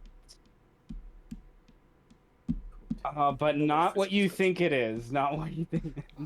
Do we even know what any of this is at this point? I don't know. I I don't know what the fuck either. this thing is talking about. How do you know, my brother in Christ? You made this up. We got it. We got it. This is not alright. inspired confidence. Dude. Okay. And then the last one we'll say is what's a good word? Madness. I won't sums it up, yeah.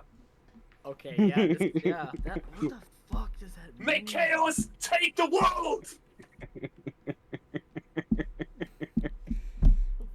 Which one do you pick? I pick one of these things? You have to pick one of them. Madness, madness, make chaos take the world. I'm taking... Guys, welcome to the chaos that you have brought me. Dude, I think I'm taking... I'm trying to take my chances on Perplexed. You're gonna take your chances on Perplexed? I don't know, dude. How did I know you were gonna pick that one? Because that's me right now. No! And yes at the same time! Really no and yes at the same time. See, I'm confused, but still on board. Need more treasure up friends. see, I would have gone with Astral. That's what I would have gone with. But yeah, Perplex. Okay, Run it. are you doing run it? Are you doing it? Fiery Going soul off sounds the fucking- rails on a I think crazy it's train. Perplexed. Are No. you doing Perplex? Yeah. Run that You're shit. sticking with Perplex? Okay. You get bathed in a emerald green light. And the emerald green light gets peeled away by this opalescent white curtain. And you are now oh my god, I just had the weirdest idea and I'm running with it. What the fuck?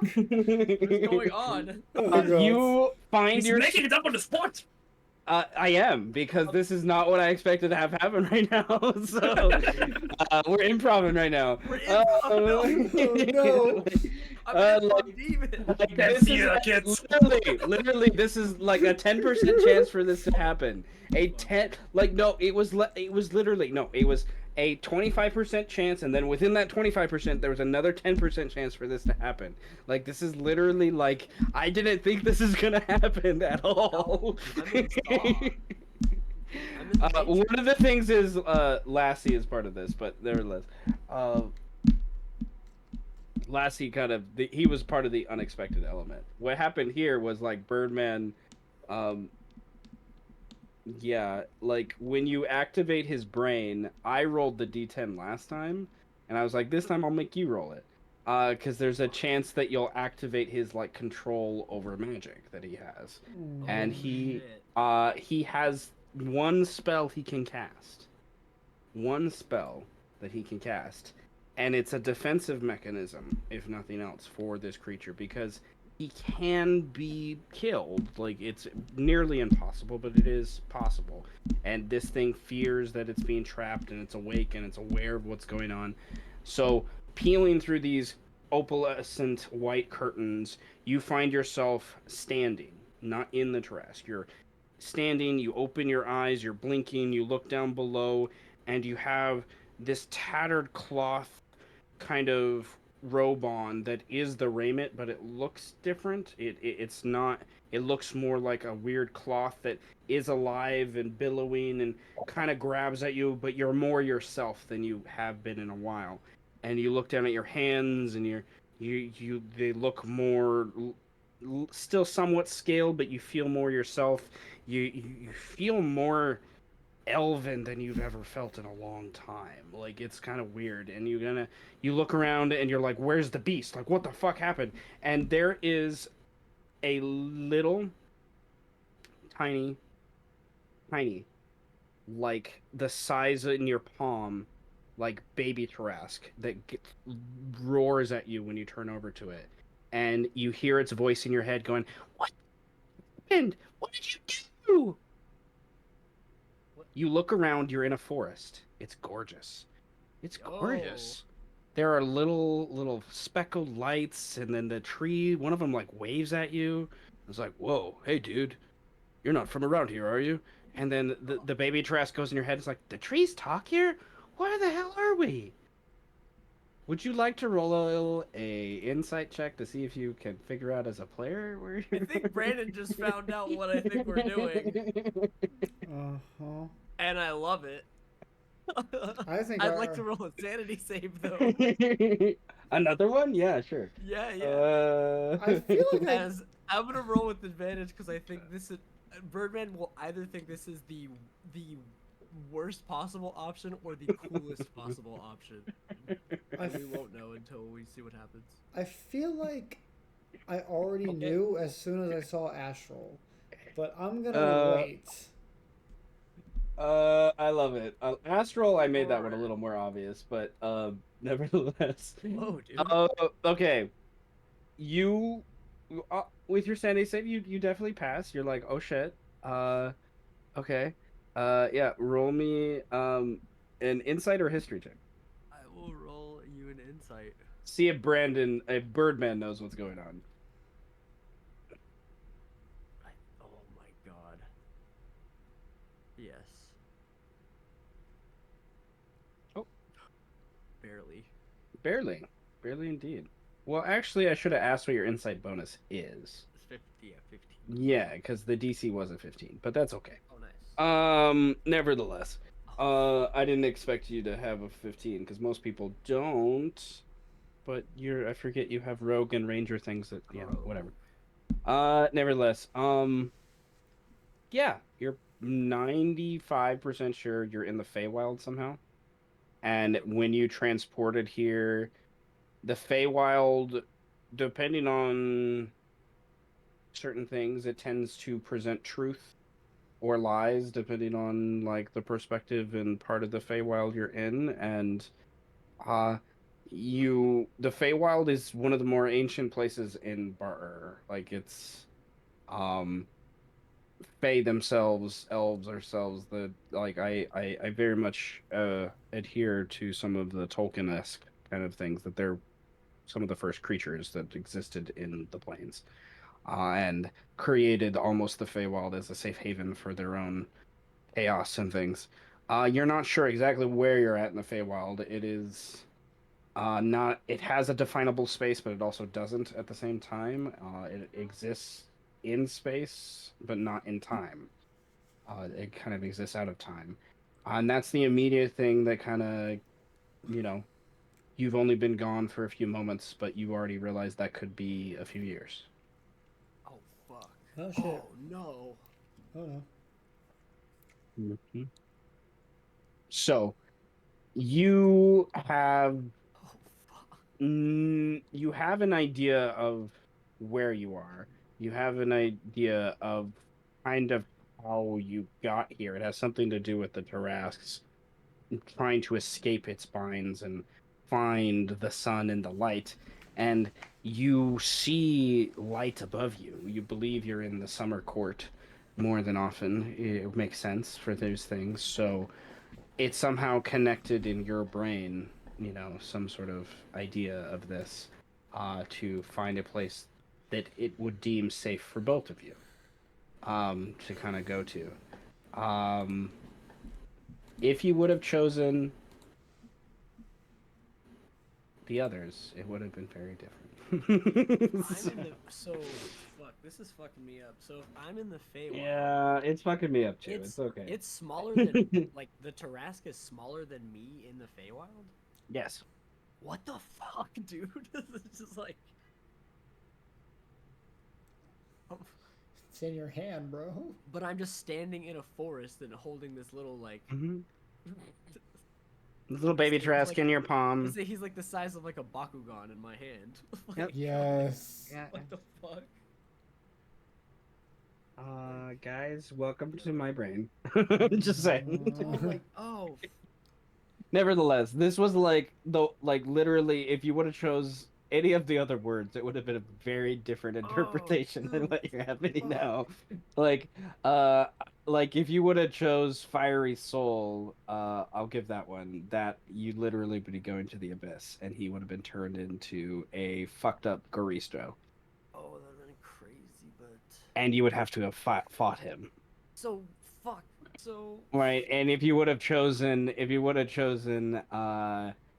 clocks, you would have gone to Mechanus, and he would have immediately been put in a cage and turned into a fuel for whatever, and then you would have been imprisoned, and be forced Holy to shit. keep it locked away, and it would have turned into them going to Mechanus to try to save you and the trap. So we're literally in the safest place we could be.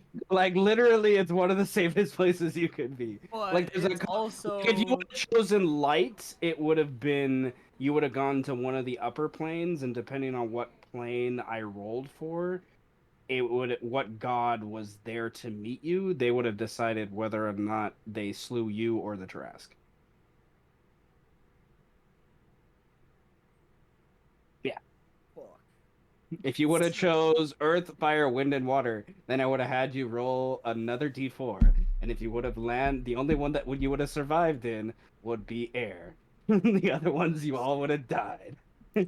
So Yeah, let's establish Tenver spent quite a Well, good well, amount of time in the Feywild, so Astral there is some was water water. was there. another good choice. Astral was another good choice because if you would have chose Astral, you would have had a chance to like I usually when I do astral stuff, I usually roll another dice to determine what portal or plane you're kind of close to. So it'd have been like you're in between planes, but you're close to this one, kind of thing. But there was a small chance that I was thinking in the back of my mind to be mean with that one, that the Panther would appear in the same place that you guys were in a few days. Fuck. And then like the Panther and you oh and the no. Tarrasque would have to fight.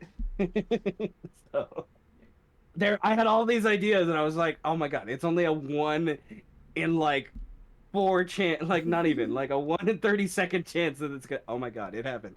So, I think you need to up those percentages. Well, I to think be I do fair, need to do. I think he would have survived in the water because he can breathe underwater. Yeah, you would have survived in the water, and the Tarrasque. Is amphibious, Uh, right? Yeah. Yeah, the Tarrasque is amphibious, so yeah. You would have survived in the water, but the Tarrasque would have survived, but you wouldn't, because the Tarrasque is more. The Tarrasque is an elemental of Earth. He's an element, like he has essences of elementals, like he can exist in the elemental planes. Birdman would struggle in fire or Earth, because of the pressure of the Earth would eventually just crush your being it would have taken longer. The fire, you would have just been incinerated nearly immediately. But so would the Tarrasque would have lasted a little longer with the fire because he's immune to fire, so he would have been fine. But you would have been, yeah. So, now we're here, Now you're here. wherever the fuck I am, You're somewhere in the Feywild, which and I need to just figure that out too. have to figure out what the fuck, because I think if I know that, like, hey, there could be so much going on, and I think it's just like, but I have to take a journey, like I have to go figure out what the fuck is going on. So I'm just like, fuck it, I'm just gonna walk forward. Like I'm figuring this shit out as we go along, man. I don't know where the fuck I am. Okay. We're going to need the Seth? version sent back in time. So Seth, What? here's the thing. If the Feywild, if even more than a day or so goes by, wouldn't, I mean, we know meta-wise whether or not how long he's been there, because sending does still travel. Oh, I see where you're forward. going. Okay. Yeah. Oh no. Okay. Well, all right. I think this is a good opportunity for me to take my potty break and then pull out my Dungeon Master's Guide and do some quick math to figure out is that happening now as he's. All right. I was wondering. I almost did, but I was like, no, he's about to like talk to the Tarrasque, so I'm not gonna give out inspiration just yet. I want to see what he does with the Tarrasque. So now I'm gonna give everyone one, three, four. There's four of you. I'm gonna give everyone 3 inspiration Oh my gods. because I just changed a lot is happening with the I was story. wondering why you held on to those so much. Yeah, because I was holding on to this because I was like, as soon as he touches him, we got to roll the d10, and like, and as soon as he like tries to talk to him, we got to roll the d10 to see if like and then I'm just, I was like, okay, don't roll it. Like, I wanted you to roll 8, but I was like, don't roll an 8, and guys, this is like a month of like prep that I didn't think was gonna happen that has come to happen. So, Dude, I'm gonna be honest with you. I thought honey, I shrunk the kids. Like we traded places, and now I'm a big Birdman. And let me just say, I'm so fucking glad hilarious. I'm not sober right now. That would have been hilarious. I wish I would have Yeah. had that idea earlier. That's what I was thinking. I was like, Oh oh man, God. I just switched it, but I'm the big like I'm just like I'm huge now, and like now I'm. Oh my God, that would have been hilarious. You could have tossed the Tarrasque at the sun. Missed opportunity. No, dude, but Missed opportunity. Crazy. No, well, hey, there now. I think I need to come up with a percentage chance of like when you teleport back. What's the likelihood of that happening? Yes. What's the likelihood I of think you that's guys a funny switching physical bodies? thing that happens because I was thinking about. Wait, like, it makes sense for the 'cause Feywild too. if I'm in the Feywild, like my mind is in the Feywild now. My mind is wandering the Feywild. Mm-hmm. Like me, Birdman is in the Feywild, but what happened physically to the Tarrasque to make that happen? Like, so something funky has to happen on the outside, no matter how long I'm gone. This is also me wanting to bring back Z's little token in a way too, because I enjoy that. Yes, dude. The little cute little Tarrasque that's just like, yes. And now Alright. I'm the fucking Tarrasque, guys. Okay. So before I step away, because I need to do math, but then I want to come back to like Amu and like, everyone else that's in the city. But I do imagine that there's like that imagery of Amu and Vear and the other leaders that are out on the balcony or out below watching this happen, this just pulling on its risk and trying to escape and do that thing. And then there's just that last tug and there's that little pop noise and that brush of air that goes out from it. And then when you guys blink, the Tarrasque is literally just gone.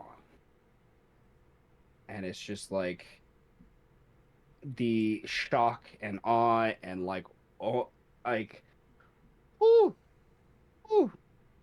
I got goosebumps a little bit right now. I'm gonna be honest. Like this is not what I like. I love you guys. Like this is not. Yes, dude. This is this is like I yet again I was like I put this in there because I wanted to create some chaos and I was just like oh shit. Maybe I shouldn't. That is but mental chaos for me, which fits. It's But good. the physical Well, chaos. I is was something just like when I looked at yeah. the stat block and I was like it has plane shift. It has fucking plane shift. It literally has fucking plane shift. Oh my god. That it can cast at will on itself. At will on itself. I was just like, what the fuck? Like it's just like as such like so I was like I need to find a way to mitigate that because otherwise it's like why is the Tarrasque here? Kind of thing. It's like why isn't the Tarrasque just like planes hopping and be like, hey, I'm gonna go conquer this place. Now I'm Thanos and I'm gonna go teleport over here. because Uh, it's dumb. it's dumb, yeah. So the one downfall. All right, I gotta pee real quick and then I'll come back and do some math. Give me a couple minutes. My dear fucking gods. When What? the fucking DM derails us. What the fuck just happened? Speaking of deer, this is more unhinged than a fucking deer anime. What the fuck just happened? Shikadukadukaduka See, gosh as dun soon, dun! I'm like earth, wind, fire, ghostly, astral. Oh no. I was like, Oh, I fuck. was literally thinking like, oh, he's gonna use plane shift. He's plane shifting. Oh, Wind, God. fire, and steel. It's like fiery soul threw me off. Perplex, like the other ones threw me off. I'm like astral. Oh god. Hell, even if you put like Yeah, he's- stars, I still probably would have guessed the astral plane. Like, oh gods. Like, oh. My brain trembles. I'm glad you didn't go with Greed's idea of going clocks. That would have been bad. Said madness. I said Oh, madness. madness. No, that would have also madness also would have been bad. What would have been madness? Kind of would have liked to see what would happen though. What would have happened? Okay, okay. There's, cause what was it? He said fiery soul was the abyss. Darkness. One of those would have to be hell. The hells. I'm not sure which. I don't think darkness would be the hells. Probably madness would be the hells, if anything. And for the fiery soul would have made more sense for hells, no? Because fire everywhere? I mean, So why did you go with that for abyss? I mean, depends on what you mean by fiery. Madness would have made more sense for abyss, doesn't it? No. Well, because the difference is demons and fiends. I think fiends are cunning. Demons are more bloodthirsty. Well, he made it all up on the fucking spot anyway. So, can we really? Can we? Why are we really- trying to do logical reasoning here? I'm just trying to figure out what the fuck madness was. I think madness was the hells or something. That's my best guess. So, like, wouldn't have been a great place to go for a vacation. Not that the Fae is. Oh, any- you know how it goes. Hell ain't a bad place to be. But the goddamn Fae. The goddamn Fae world. Well, if when Seth gets back and finishes math, immediately says, "Hey, what was that message again?" Well, fuck. Since said he didn't want to go to the Feywild, I had so many ideas for that shit. It was like, wow, you were gone for 1 minute, and already more than a day has passed. Oh, fuck.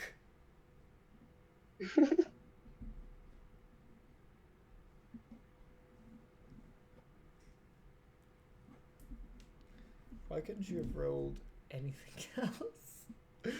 Why did you... Damn it, Brandon. What is this fucking uncanny ability?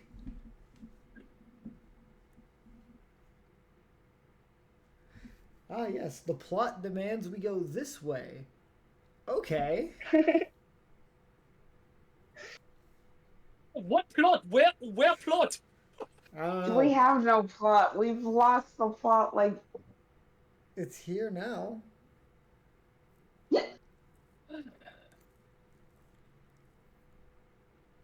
Like, that shit is here now. And it's all Birdman's fault.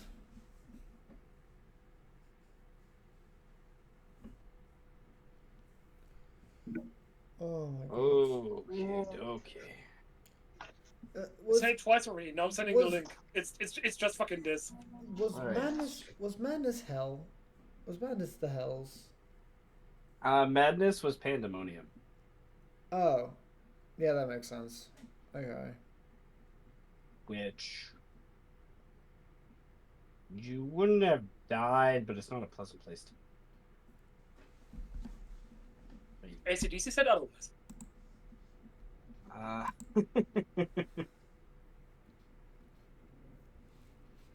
Okay, well, let's see how fucked we are with the timeline this time.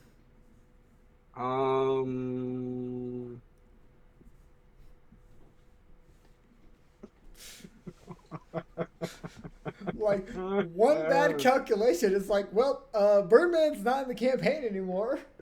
Roll a new character. Without time travel tomfuckery.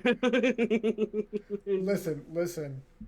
If Which if can be Eros okay. finds out, So she's going on a warpath. I swear to fuck. If Eros finds out, she's going on a goddamn. We've got a blue clock girl with us. We can do something with that.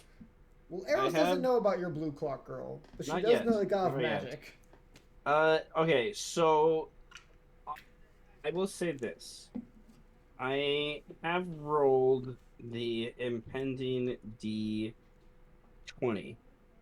I am not going to tell you the number, but I will say that you can use inspiration to have a reroll. You would like. And you can use another inspiration to have it roll with disadvantage because disadvantage is in your favor.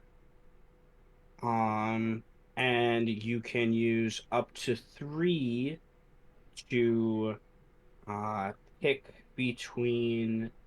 You can use 3 to have me reveal the number that I rolled originally, or how that the difference between the number that was rolled the second time, if you want to roll. So I've already rolled the number. Do you want to spend inspiration? What pickle here? I need some inspiration to ensure Sith alchemy doesn't go awry, but I don't want Birdman to be away for years. Holy shit. I mean, I think You can Brandon, also spend inspiration to reveal the number before you roll. I think I'm giving 1 towards revealing the number. But you have to spend 3 to reveal the number. So it has to be 1 from you. You know, spread the wealth if you want. Oh, I'm saving mine, but I think Brandon stepped away for a second. Oh shit. Okay.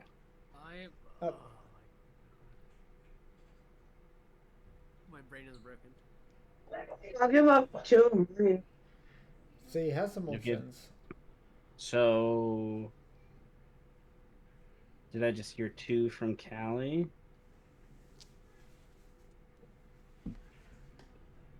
Question mark.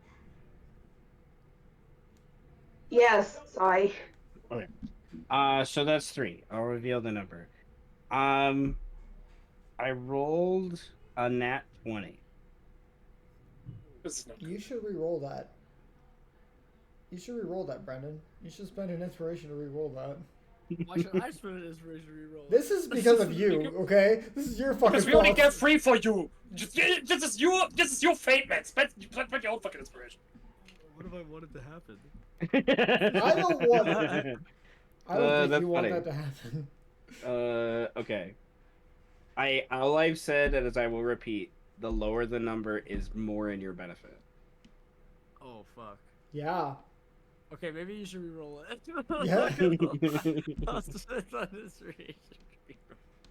All right, you can spend one to re-roll. All right. All right. I will not reveal the number, but I will re-roll. Okay. So, uh, um, the way the dice are playing already today is making me laugh. So, nevertheless, Birdman, you, uh, don't have to worry. Put it that way. With any of those intents, you feel safe in a way you've never felt safe before. It's like this Oh, place is so comforting. Like it's to the point to where I think Birdman, the longer and longer you're here, you have trouble connecting with anything other than wow, this place is nice. I could stay here for a while. Like, and Z's starting to think that too, kind of thing. Um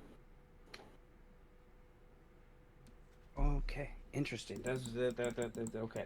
So, to be explicit to one of the other things that was brought up from Eros, descending is not going off yet. That's about the Unless you only. want to do another reroll. That's about the only good thing so far. Going once, going twice.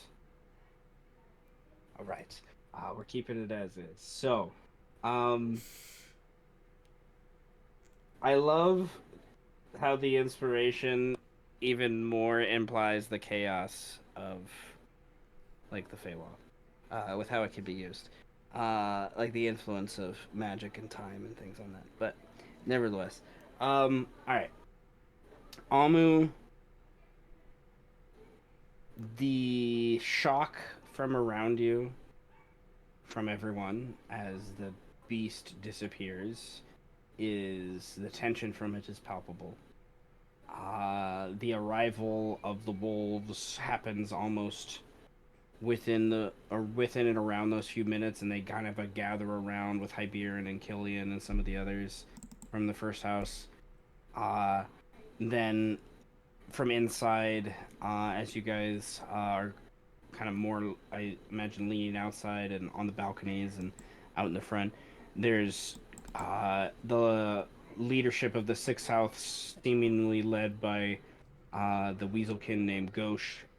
Um, they are all trailing out and just watching in shock as there's just a city left. There's no beast. There's blood of it. There's remnants of its existence being here for these near 3 centuries, but it's gone. And there's just, Vear is just like, have the gods answered our prayers?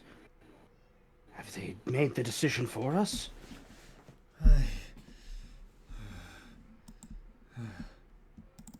I have my doubts.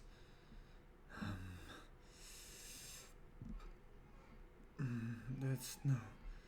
There has to be He some other reason why the gods would take so long to do this, especially since Jacques was playing a part in Birdman's role here. What it well, yeah. Pio like has he just drank his entire flask and puts it to the side, is like gone. He's just like, uh was it Tenebris or one of the other? He's the only one I could think of that could do this that's still left, right? Like, No, he was outside of the city when we left him. uh, And oh, has Falwyn returned? He looks up above in the sky, like looking for something. Okafor, is he? It had to be a wizard. That's the only thing that makes sense. Okay, I'm spending an inspiration. I'm re-rolling that. Wow, go fuck yourself, game. I'll try again. I would like it to be higher. Thank you. A nature check to recall any knowledge I have of the Tarrasque. Just all my Tarrasque knowledge right now.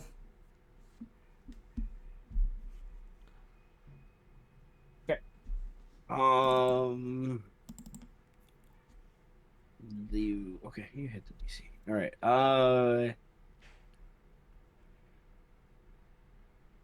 I imagine that the druids, because of their involvement and because the major clerics that were involved in its imprisonment were nature and like fire clerics and things like that. I imagine there's a lot of discussion about how it got to where it is and different stories about its travel to finally fall here and this to be where it is. Um, there is some discrepancy between the tales of this beast that hint to a movement pattern that people couldn't quite explain. It only happened once earlier, for one of those things. And it's not so much of a, I guess, sort of a movement pattern kind of thing. It was more of like a, I don't know, a weird displacement of things. But nevertheless, I'm gonna bring you back to the main map. Where was it? Where was it? Where was it? Where was it? Yes, it's there. Okay. Oh, you're not there anymore. That's okay. So over here is where the Fellas, who are the smallest catkin, feline kin, like house cat size, little Animaesus people. When in the last 300 years they have crafted a research area for magic. They've always been interested in magic more than most Animaesus, especially leaning to the arcane, where most Animaesus do not. Most Animaesus, they definitely lean more to the divine essence of magic and how they gain their power. It's not unheard of, but there's like one of the congregations of where that has came up after the Tarrasque had its trail, and you can see the walk of the beast that it went through from where it awoke within the mountains and whatnot. But at this point is where there was an event that happened during its walk, when the battle was going on for those many. It was near on a decade that this fight went on, to try to stop the beast and get it to a point and to where it finally was felled and was no longer a threat to the lands, as it kind of walked aimlessly, but also seemed to have intent as well, like it was hunting for something. But nevertheless, there was a point where it disappeared, for a time, and then reappeared after. It's not clear. This is a while ago. This is almost 300 years ago, so it wasn't clear if it was a couple days, a week, a month, whatnot. Was it one of the years? Was it why it took 10 years for this thing to be felled? Kind of is one of the questions that's put up there, because a lot of the accounts are hearsay by this point. But I guess the 25 hints to the idea that like one of the major predominant theories that people who've studied the Tarrasque have purported is like it literally could just disappear, because no one had any magic, no one did anything. Like it had an ability to just do something that like made it go away for a while and then come back. But it seemed like the part of the theory hints to that why it returned. It seems like it there is a definite connection to to the lands. Like it is an elemental monstrosity of this, plane, if you will. So I haven't had to think about that idea for a long time. Uh, so, nevertheless, like the whole reason why that they have a group of towers there, these little cat people do, that there's a congregation of magic there that they've been feeding off of and experimenting with for and trying to understand that came from when the Tarrasque returned, and then it's where it kind of pivoted. Like before its returned, they thought it was going to head north, and then upon its return is when it actually solidified the westerly route and kind of got to that position. So, um, yeah, what do you want to do? Try and fucking not freak out about what I'm seeing on my fucking screen. God damn. I don't get it, man. What? No, seriously, it's like I'm looking at direct. If I look at your fucking color block and I tilt my head, it shifts from fucking the purplish shit to red. Okay, like as I tilt Is my anyone head. else seeing that? Because I am not. Like what the fuck? And it's only your shit. It's nothing else. Okay, that's freaking me out. That's okay. Anyway, D. What? It's Great. not shifting as much anymore. No, it's not shifting at all. Yay. Okay, everything's good. I'm not seeing it, but I respect it. Okay, it's not shifting as much. Okay, we're good. Oh my god. Okay. Okay. Recalling. So confused. A long time ago, the Tarrasque was traveling, and then it blipped out, and then it blipped back, and it only happened one time, and no one recalled anybody else using magic on it. Connection to bar, cat people, towers. Okay, burp, we're good. So, I like the burp at the end. Yes. Not a lightweight, huh? Bro, burps have nothing to do with alcoholic content. So Alma would say, no, there was something one time before where on its path the Tarrasque disappeared. And none used magic in that time on it. It was just gone, vanished. But it eventually, of course, it did return. If I am correct, this is the same. It somehow has traveled somewhere else. I do not know if it's still on our world or if it has gone to some other plane of existence. But it isn't here.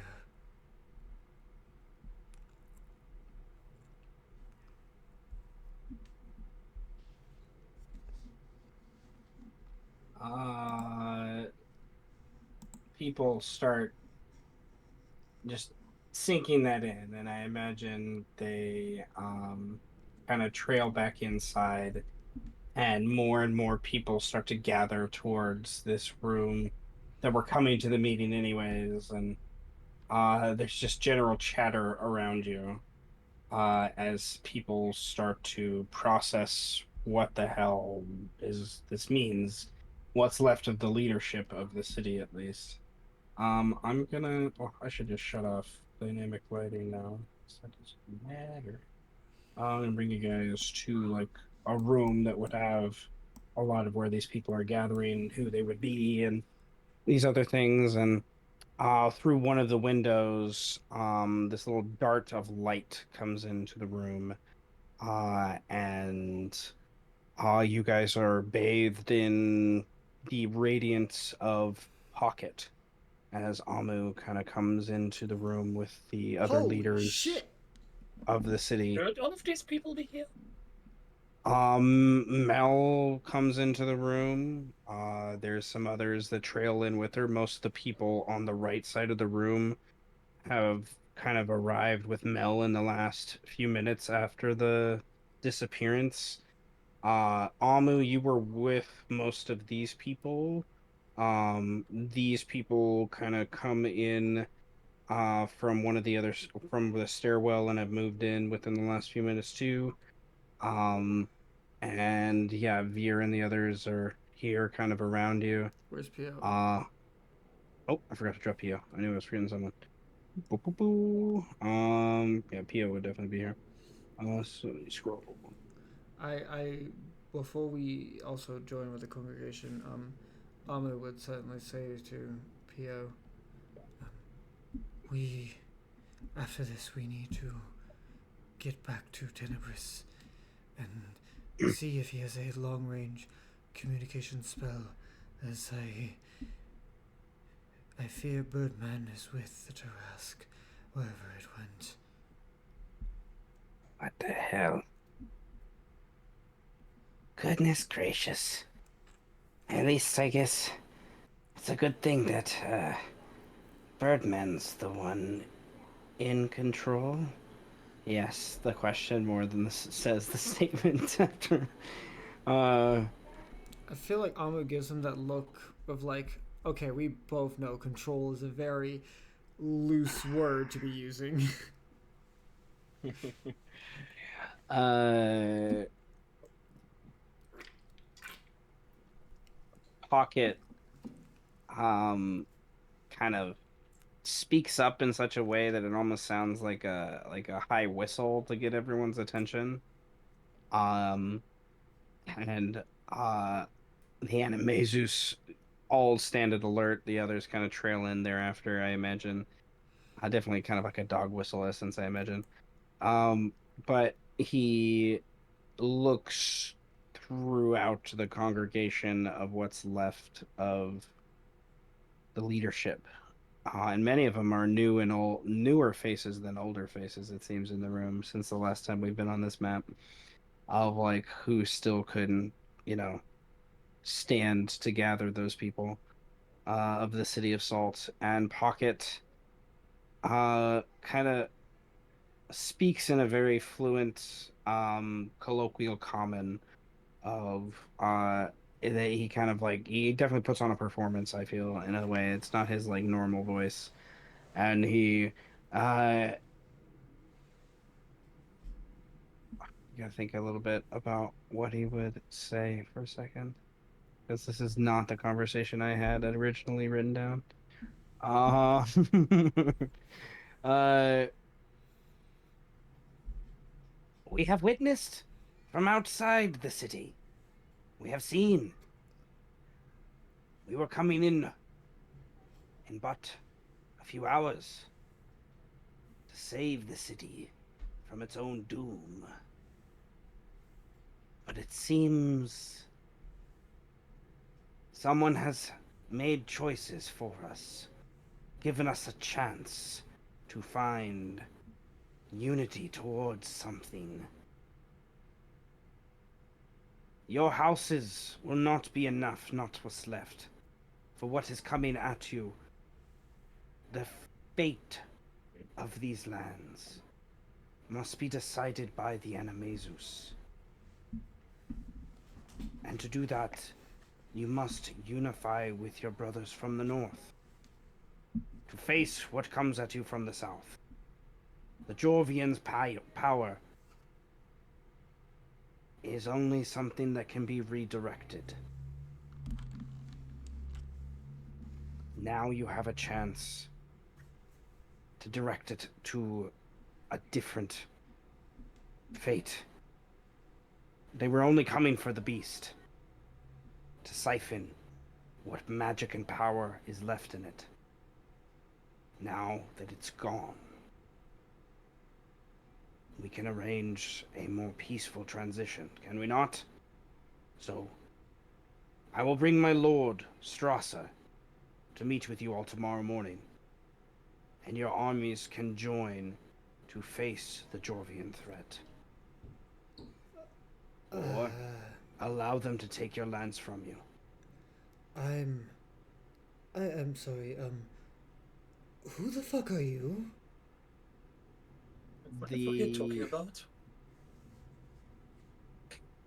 A lot of other people kind of like have a similar kind of murmur, I think, to that echo of like who this is. And um two voices speak up. First and foremost, kind of adamantly, this little fox man walks up and he's Oh, my just like, boy! That is one of the 7 stones. This is the great lord we call with great affection as well, Pocket. He keeps us safe from the outer planes. He has visited these lands once when our forebears faced Hob and his tower. He has come here now to ensure we survive. We Animaesus have always paid allegiance to the ancient primordial, the prime deities. Pocket is their child. We are their child. We must listen to our brother.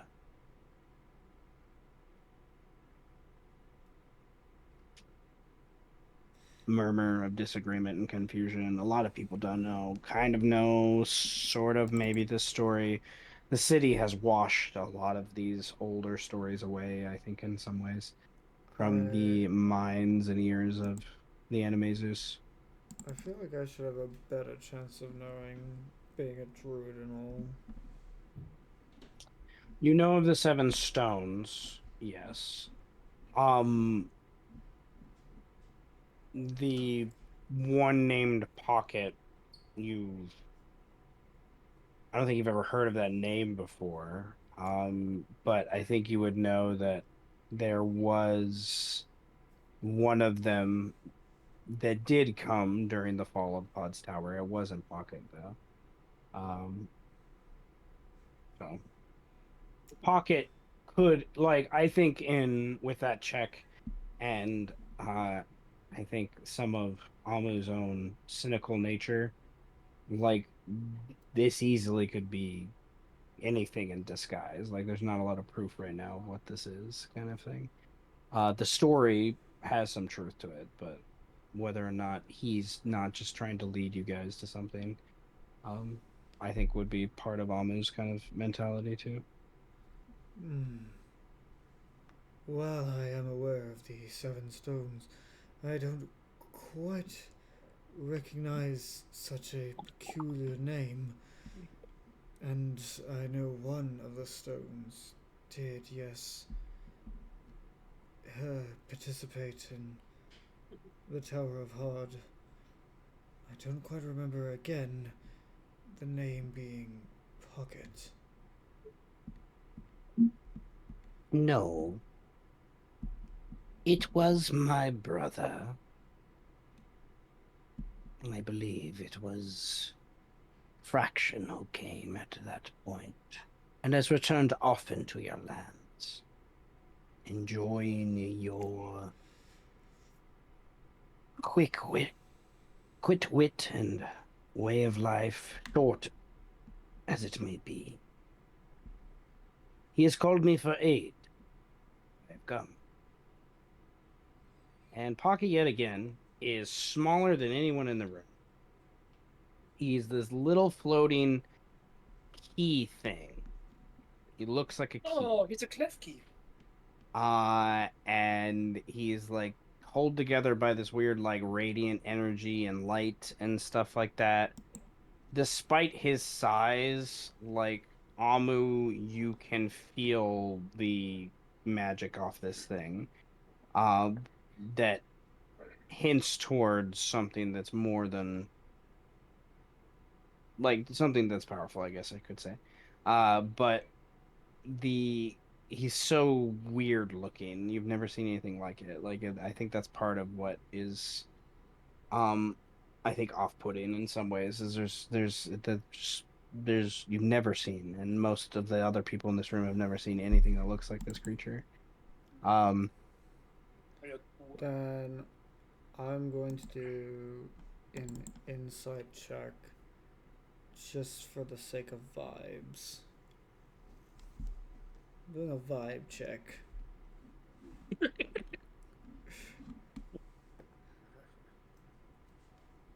The creature is speaking truth, but you get the impression that this is definitely a test in some capacity, and that those that choose not to join, the consequences your gut doesn't necessarily have a comfortable feeling about. Mm. You make it sound simple, as if walking away from home, as some call it, still is to be an easy decision.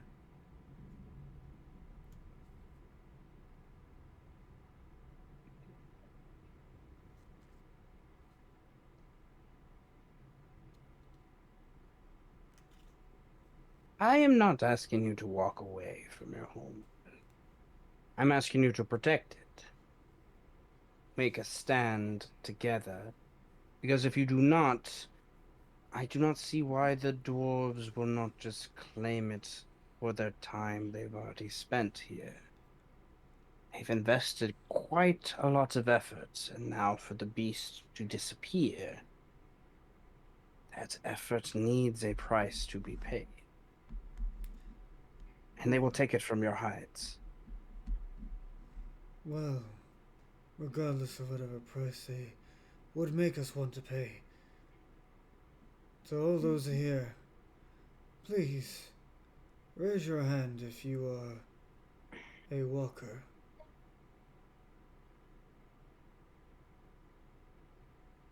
There's some murmuring and confusion. No one immediately raises their hand at that request.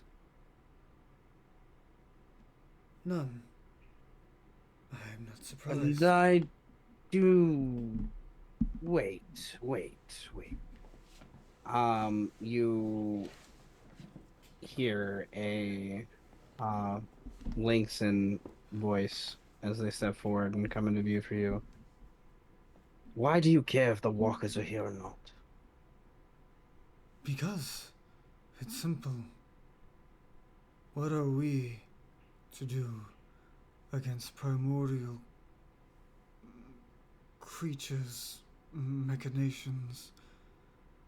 The walkers are the ones who are supposed to defend our homes, and yet I see none gathered here, save for my brother who is much more of a walker in name alone, less of a official capacity. You do not speak truth. A hobgoblin steps forward. I will not allow you to disgrace the name of the walkers. They have given this land everything. Yes, they have. And soon, perhaps some seek to give this land to the dwarves. And yet, our dear Seven Stone has not gathered any of them here with us. There's a look between the Linkson and the hobgoblin when you say that lets you know that they're aware of that and that they don't like that it's out. But it's kind of, yeah. You can continue, but there's an obvious look between those two. The walkers are what truly connects us beyond trade. If they called for us to pick up arms, would we not? Well, the city has changed, but outside, those of our kind still obey the walkers. They still heed them. They still listen to their words. They would willingly take up arms if called to do so. Here in the city, things have been different. It has been the will of the Binder Lords that have kept things as they are. But now this matter concerns all of us, and yet not a single walker has been brought here. And it is us that must extend the hand to our kin to the north. Us who have polluted our lands, who have shamed nature itself by harvesting the beast. A very quick Animaesus, moves across and through the crowd to you, and gets in front of you, and is a rare Animaesus form. They are what is called a Singu. These Singu are armadillo people. The But an armadillo. and they are decked in various accoutrements and alchemical gear and things like that, and in a common that's difficult for them, as you can see that it's definitely not their first language in any way, shape, or form. They You do not understand all. The walkers now are making a choice forced upon the choices of the city. I am one, and I am here. And I am not alone. The walkers have heard this cry. And those that disagree with actions of a Litz, and there's murmuring and like, oh my god, kind of thing, have we are here. Stand and be recognized so that the people can see that we have walked to them and will walk for them. And she introduces herself as kind of this idea. I am Abella, the Singu of the North, Walker. I am Grary. I am Grary of the Sinis. I am Jahir of the Linkson. I am Desmos, reborn, brought by the great leaders of Elitz himself, saved, and now come to set right choices. I am Wahili of the Lotor. And then I am Leandra of the City of Salt. Yo, Oh lord, she's a walker now? he's a walker Oh. now, dude. Holy fuck, I'm so proud. I recognize. I didn't. I was like, that token seems a bit big though. But I'm like, fuck. I was like, no, that token's too big though. No, it can't be her. No. Oh my god. Okay. Oh, not that And I'm. there's murmuring around the room and whatnot, and like people are like trying to, like, the other people that just haven't spoke, just like Hyberin and others, and like trying to absorb that a Litz is there's like a break in the organization. There's like a civil war, if you will, in the organization, like, and that kind of realization going on.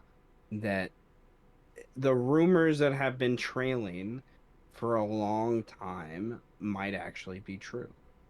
that the walkers, the leadership of them for the last few centuries, have cared more about ending the Tarrasque than actually about walking with the people. And there's been this shift in that ideology. And the Enders are a group we've talked about before, but they are a vestige of what Aelitz has kind of created within, you know, the whole organization, I think. Um, Not necessarily a bad thing, but with the way things have lined up, they've kind of turned bad, sort of. Um, So then Amo would say, to the walkers then, I thank you. I wish it to be understood that I meant no disrespect. I merely asked the question that is on the minds of people, as I am not a representative of the city, as I am from beyond its walls, once a resident, no longer, here only to restore balance within nature. And I thank you for once again walking with us.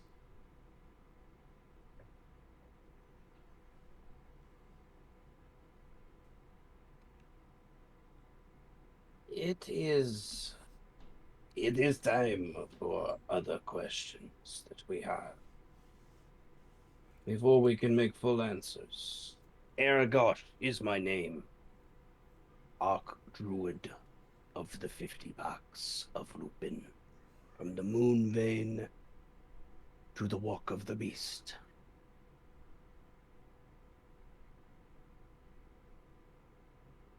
With him gone, I think it best for Crawl to stand as the unified visage for this stance against the dwarves.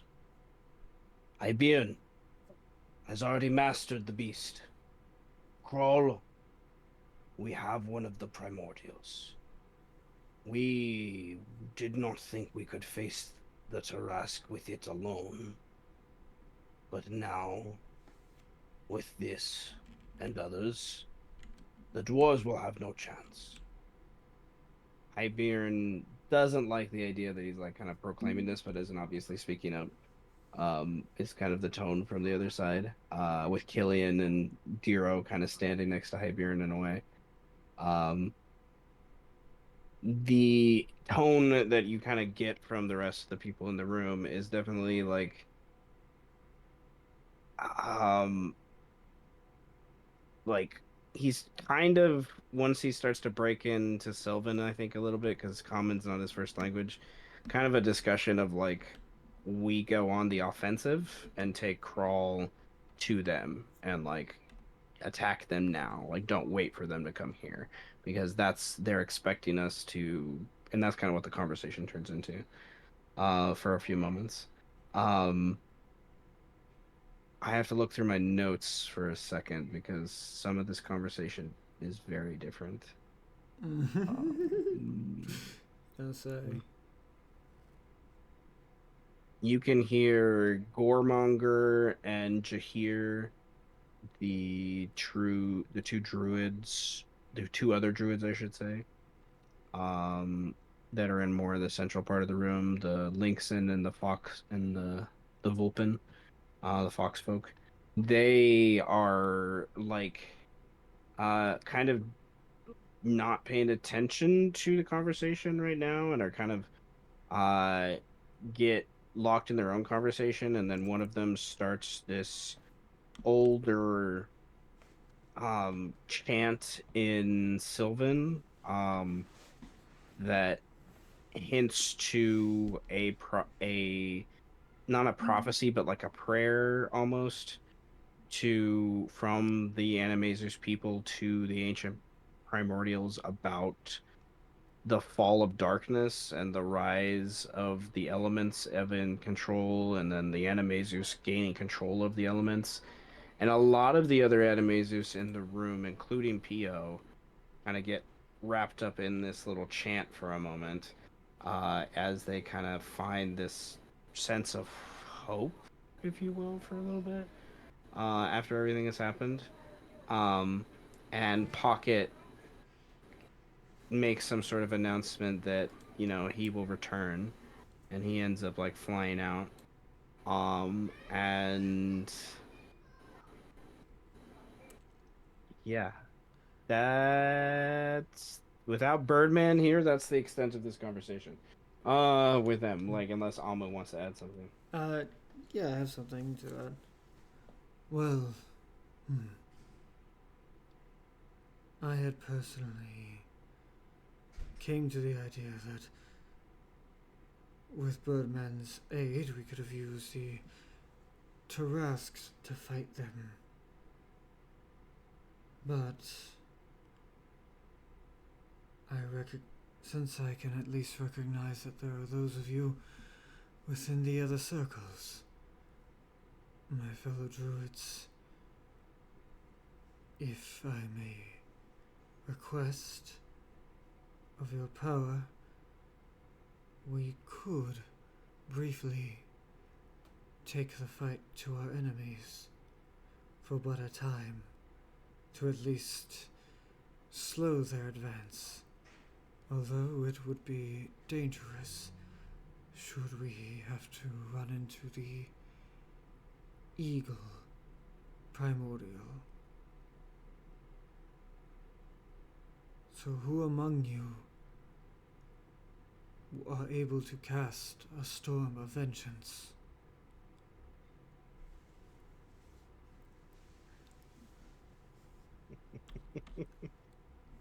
I imagine there's some quiet in the room.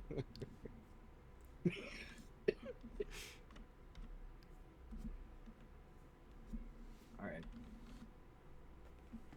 I gotta remind myself. I'm pretty sure, yeah, I made them pretty much all the same. I just changed spells a little bit here and there. Yeah, he's like, all right. The Vulpin doesn't draw any attention to him. But the first person to answer your question would be Aragash, the Lupin Archdruid of the Moonveins.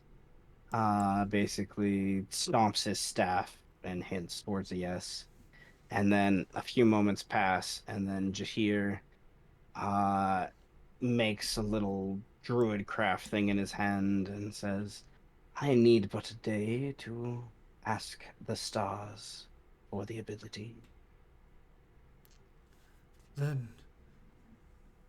come tomorrow, we fly, and we can slow down whatever potential assault they might be forming. For if we cannot trust other walkers to do their job, then we must trust ourselves and those here.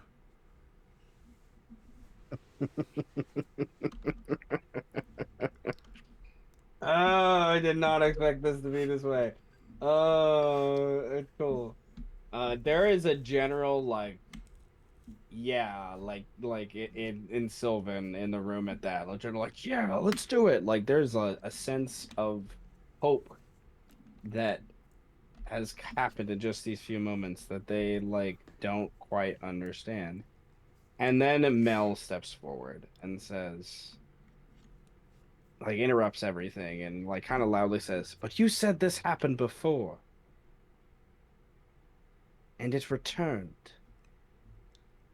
What if, as we go to face this army of dwarves, the beast returns, destroys what we have here, what little we have left, so that we have nothing to come back for, so that this fight is for nothing?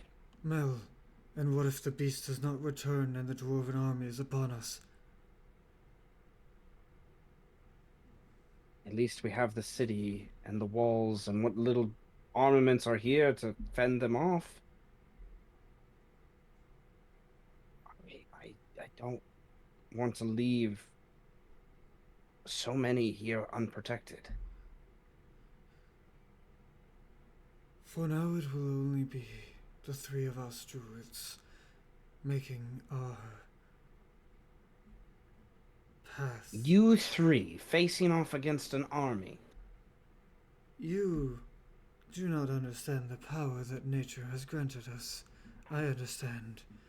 We will be relatively safe.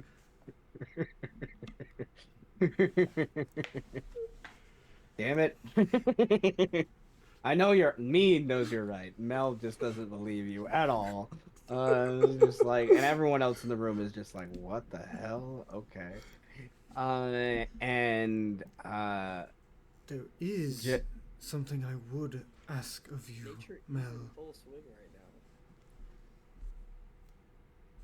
You were friends once with the one Birdman called Arrows, yes? we adventured together for a time, yes.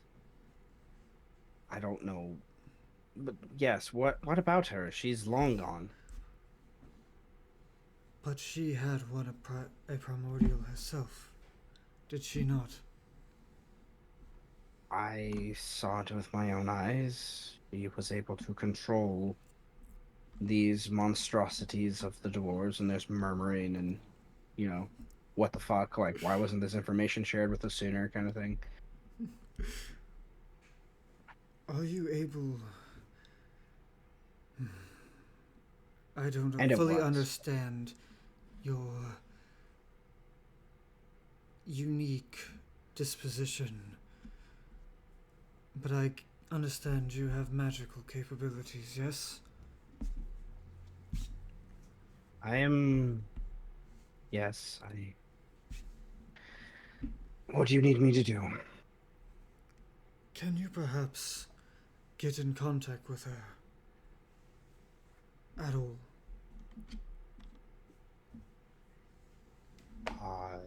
Yes, I think I can. I can't guarantee she will answer. All I can ask is for you to try. If it might lend us a bit more aid, then that would be helpful.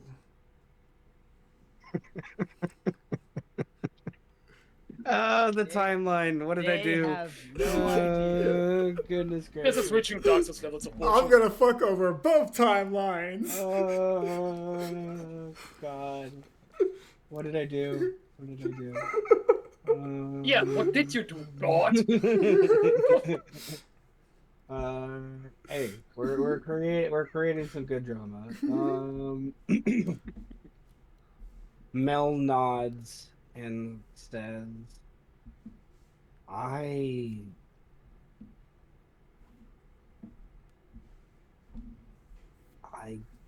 guess I can try contacting her now, if you would like.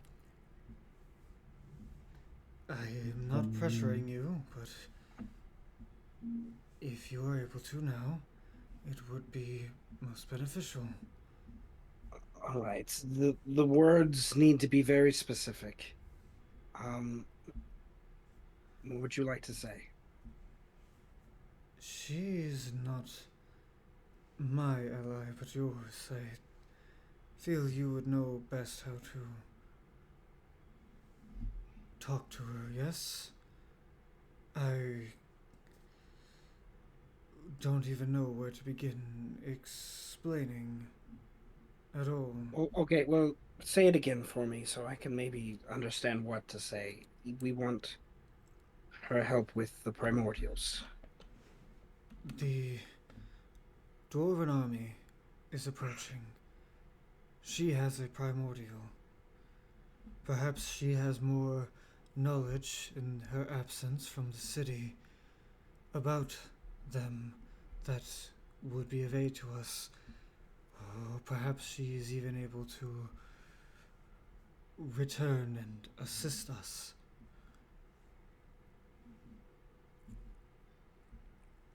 All right. All right.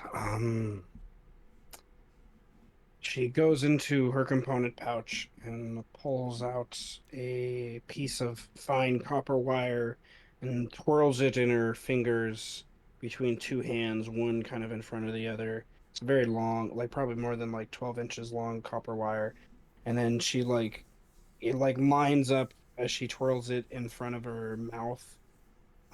And the her voice kind of plays into the copper wire as it spins, and she twirls her fingers around it, and then she starts to just hold it with one hand, and another hand starts to like add some of the somatic components, and her voice whispers and disappears, and it's like almost like the copper wire absorbs it and like shoots it through space and time.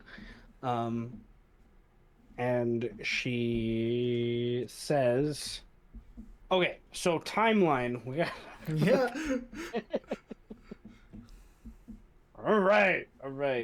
So this, I knew this was gonna happen at least once. I knew this was gonna happen at least once. Gonna be honest, because we split the timeline. I just have been. We've been really good, and I've been really good about steering you away from it, and now, I'm forcing it to happen. But that's okay.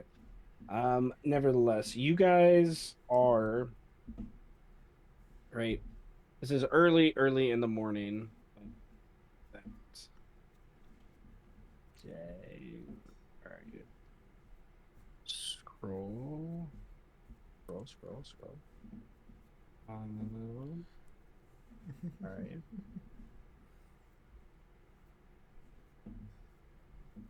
There you are. Okay. Okay. This is the early morning of the night of the day that later on around midnight tonight, when Eros assassinates a bunch of people in the prismatic wall. Like, so this is that early morning, like 4 a.m. before that happens, and you have that whole day where you guys like basically prep some things and did a little training and whatnot. But so is where we're at. Right? All right. All right. All right. Eros. Mm-hmm. It's Mel. I have watched the city nearly fall. We need the help of the primordial, the one you control. Ash, help us, please.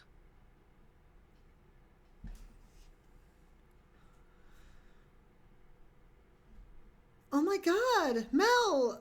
It's been too long. My gods.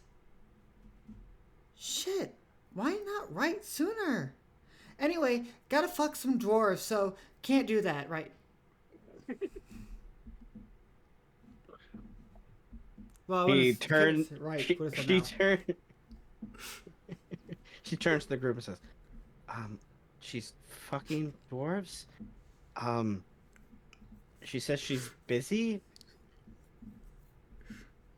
There's murmuring in the group and around, and I think, is anyone other like Mel will be like, well, she did work in the 13th district for quite a few years. I'm not quite sure what that means. Does Mel Playing telephone? Mel doesn't think I about will- how that could be used in a different context right now, I'm gonna say. Amma would probably say, I. Oh, are you sure? What? Could you perhaps try again? I feel like we all I'm sorry, I'm laughing too much. I'm the- I'm laughing too much myself. Oh my god, I can't do Armo's I'm voice so right now. confused. It's the game of telephone, indeed. I would say I feel like we all need more context on what just happened. She said she was fucking dwarves. She's busy. All right. I will. Um, Would Mel Doesn't know feel good, what Eros doesn't means it? with that? no. Mel does not like. She doesn't have the greatest intelligence, guys. That's one of Mel's downfall. Mel. Okay. Okay. If you're busy, Eros, but still, we need to know how the dwarves use them. Does that dwarf you're with know how the primordials work?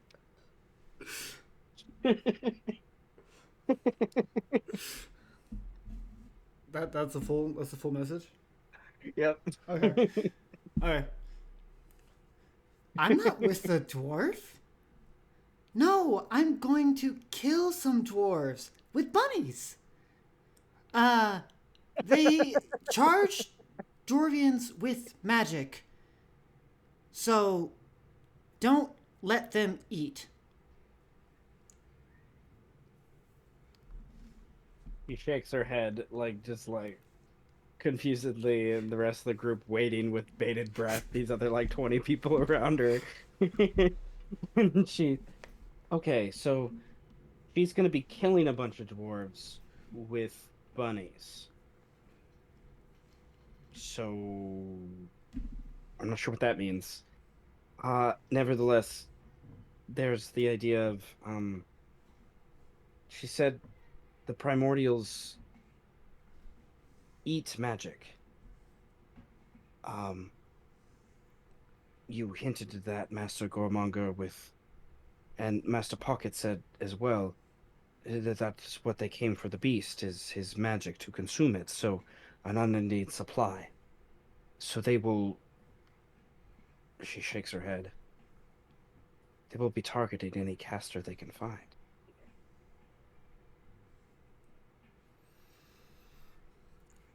Without the beast, she kind of maybe jumps to a conclusion a little bit there, but gets a little.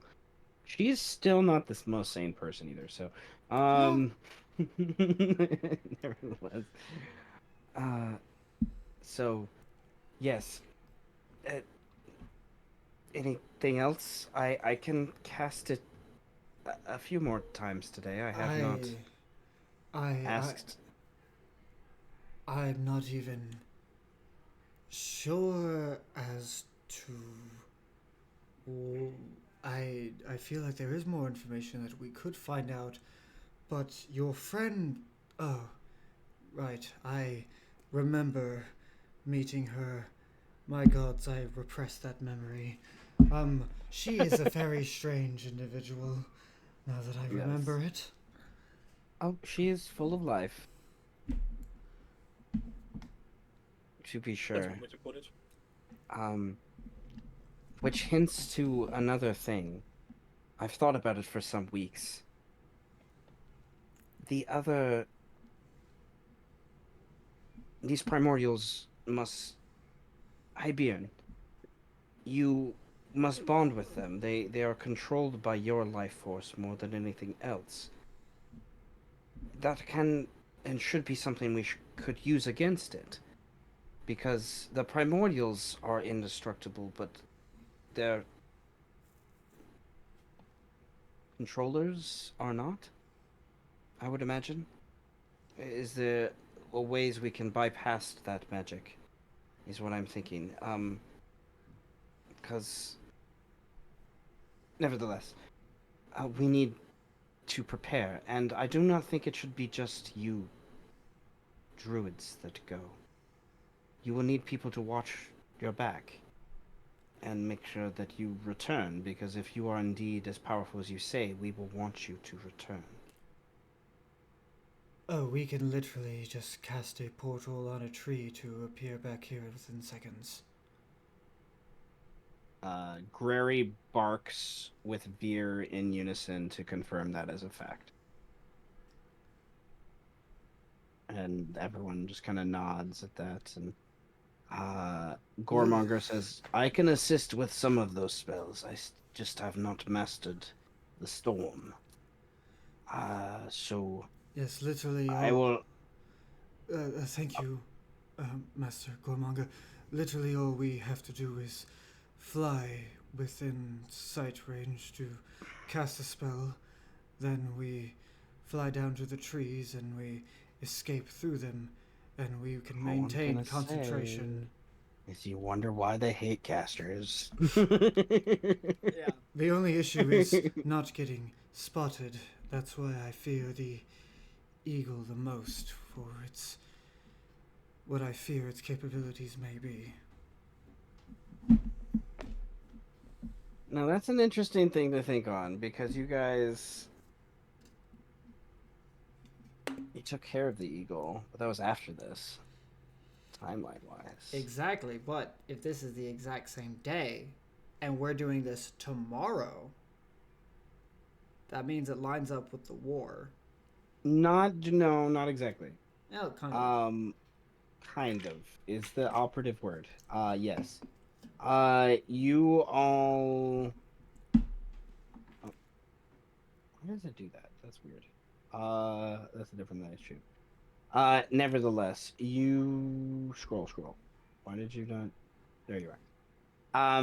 There was, because of the assassination, you guys inevitably pushed back the initial assault of the dwarves by about another 2 days before they actually pushed to the Lapids, because they had to reconvene. But during that initial, you are correct. During that initial fight is when Kaitba, the eagle, was killed by Sarek's blade of disaster. So there's more than 48 hours before that actually occurs with Amu and Eros connection, I guess. I mean, I imagine that because the way we understood it is that group was specifically doing a forward advance. Yes, you had the Lapid group. Okay, so yeah, yeah. Okay, my brain wasn't thinking about that yet. So this group, the Druid group, would be more targeting the main army rather than the Lapid group.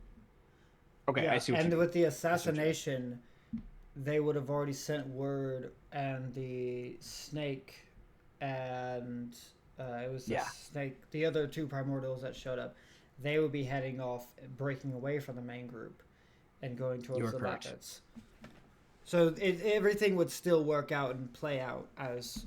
Oh my God! You know, I remember having a thought when I first read Storm of Vengeance when I played my very first druid, being like, "Oh my God, you would just need like a handful of them. That's all you would need, and you could like kill an entire country." Yes, we're emotional support terrorists. It's been there the whole time. But now it's just like, oh my God. Oh my God. Implications. Okay.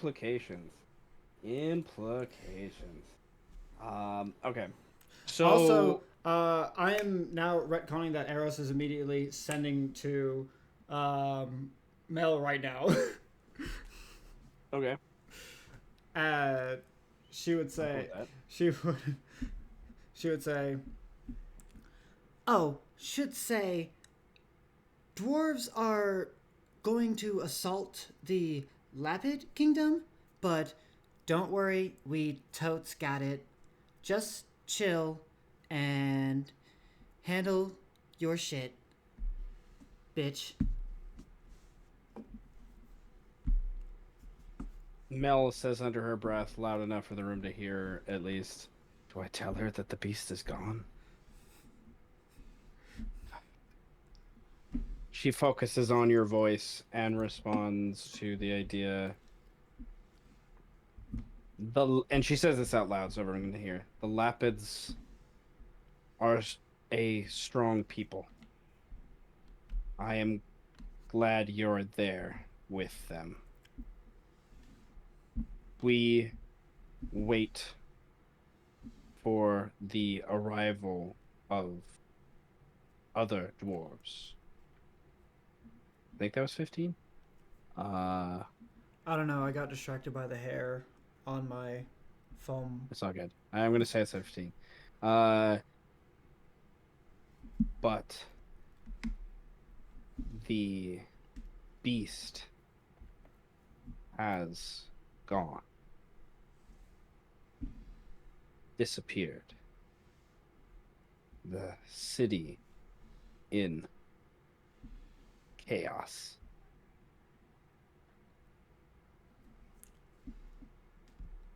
That's weird. Hey, Strike! Mel says hi!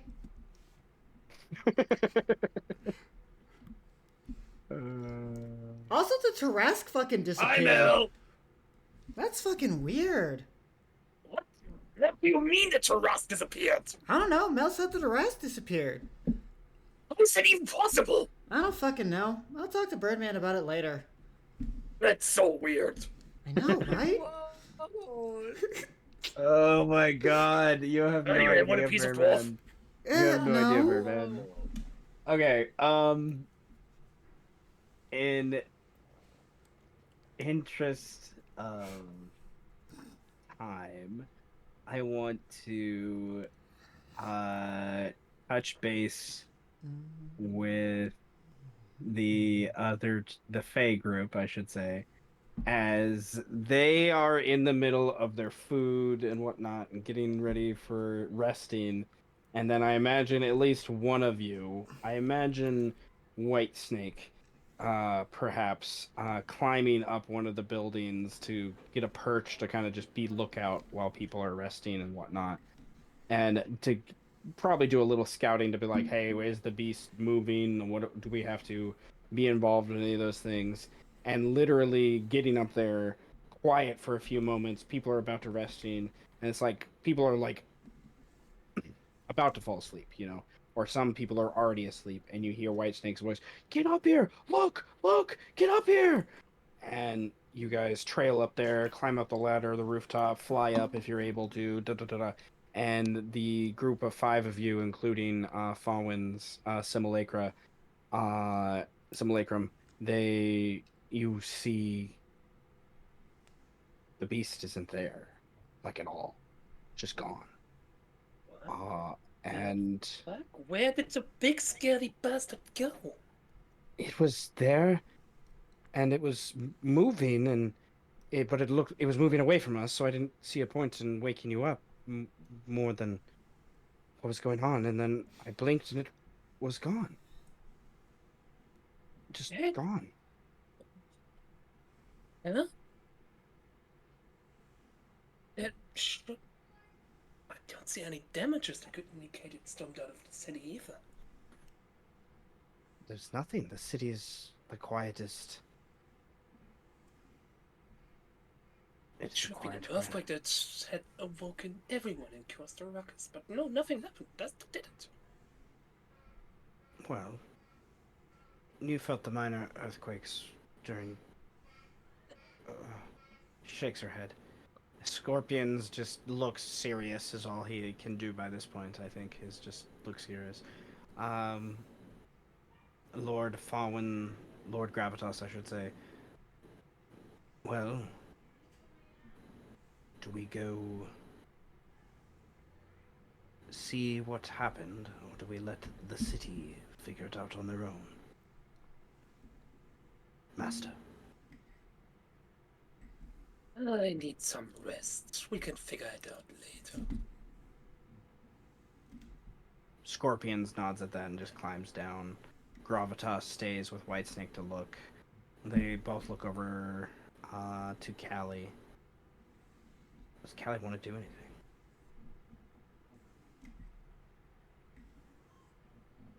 I don't think my character does anything. Okay. Right. So, Tempted to use Sith Alchemy before the rest, but I kind of just want to make another sibling. Can I make one with the gun nets?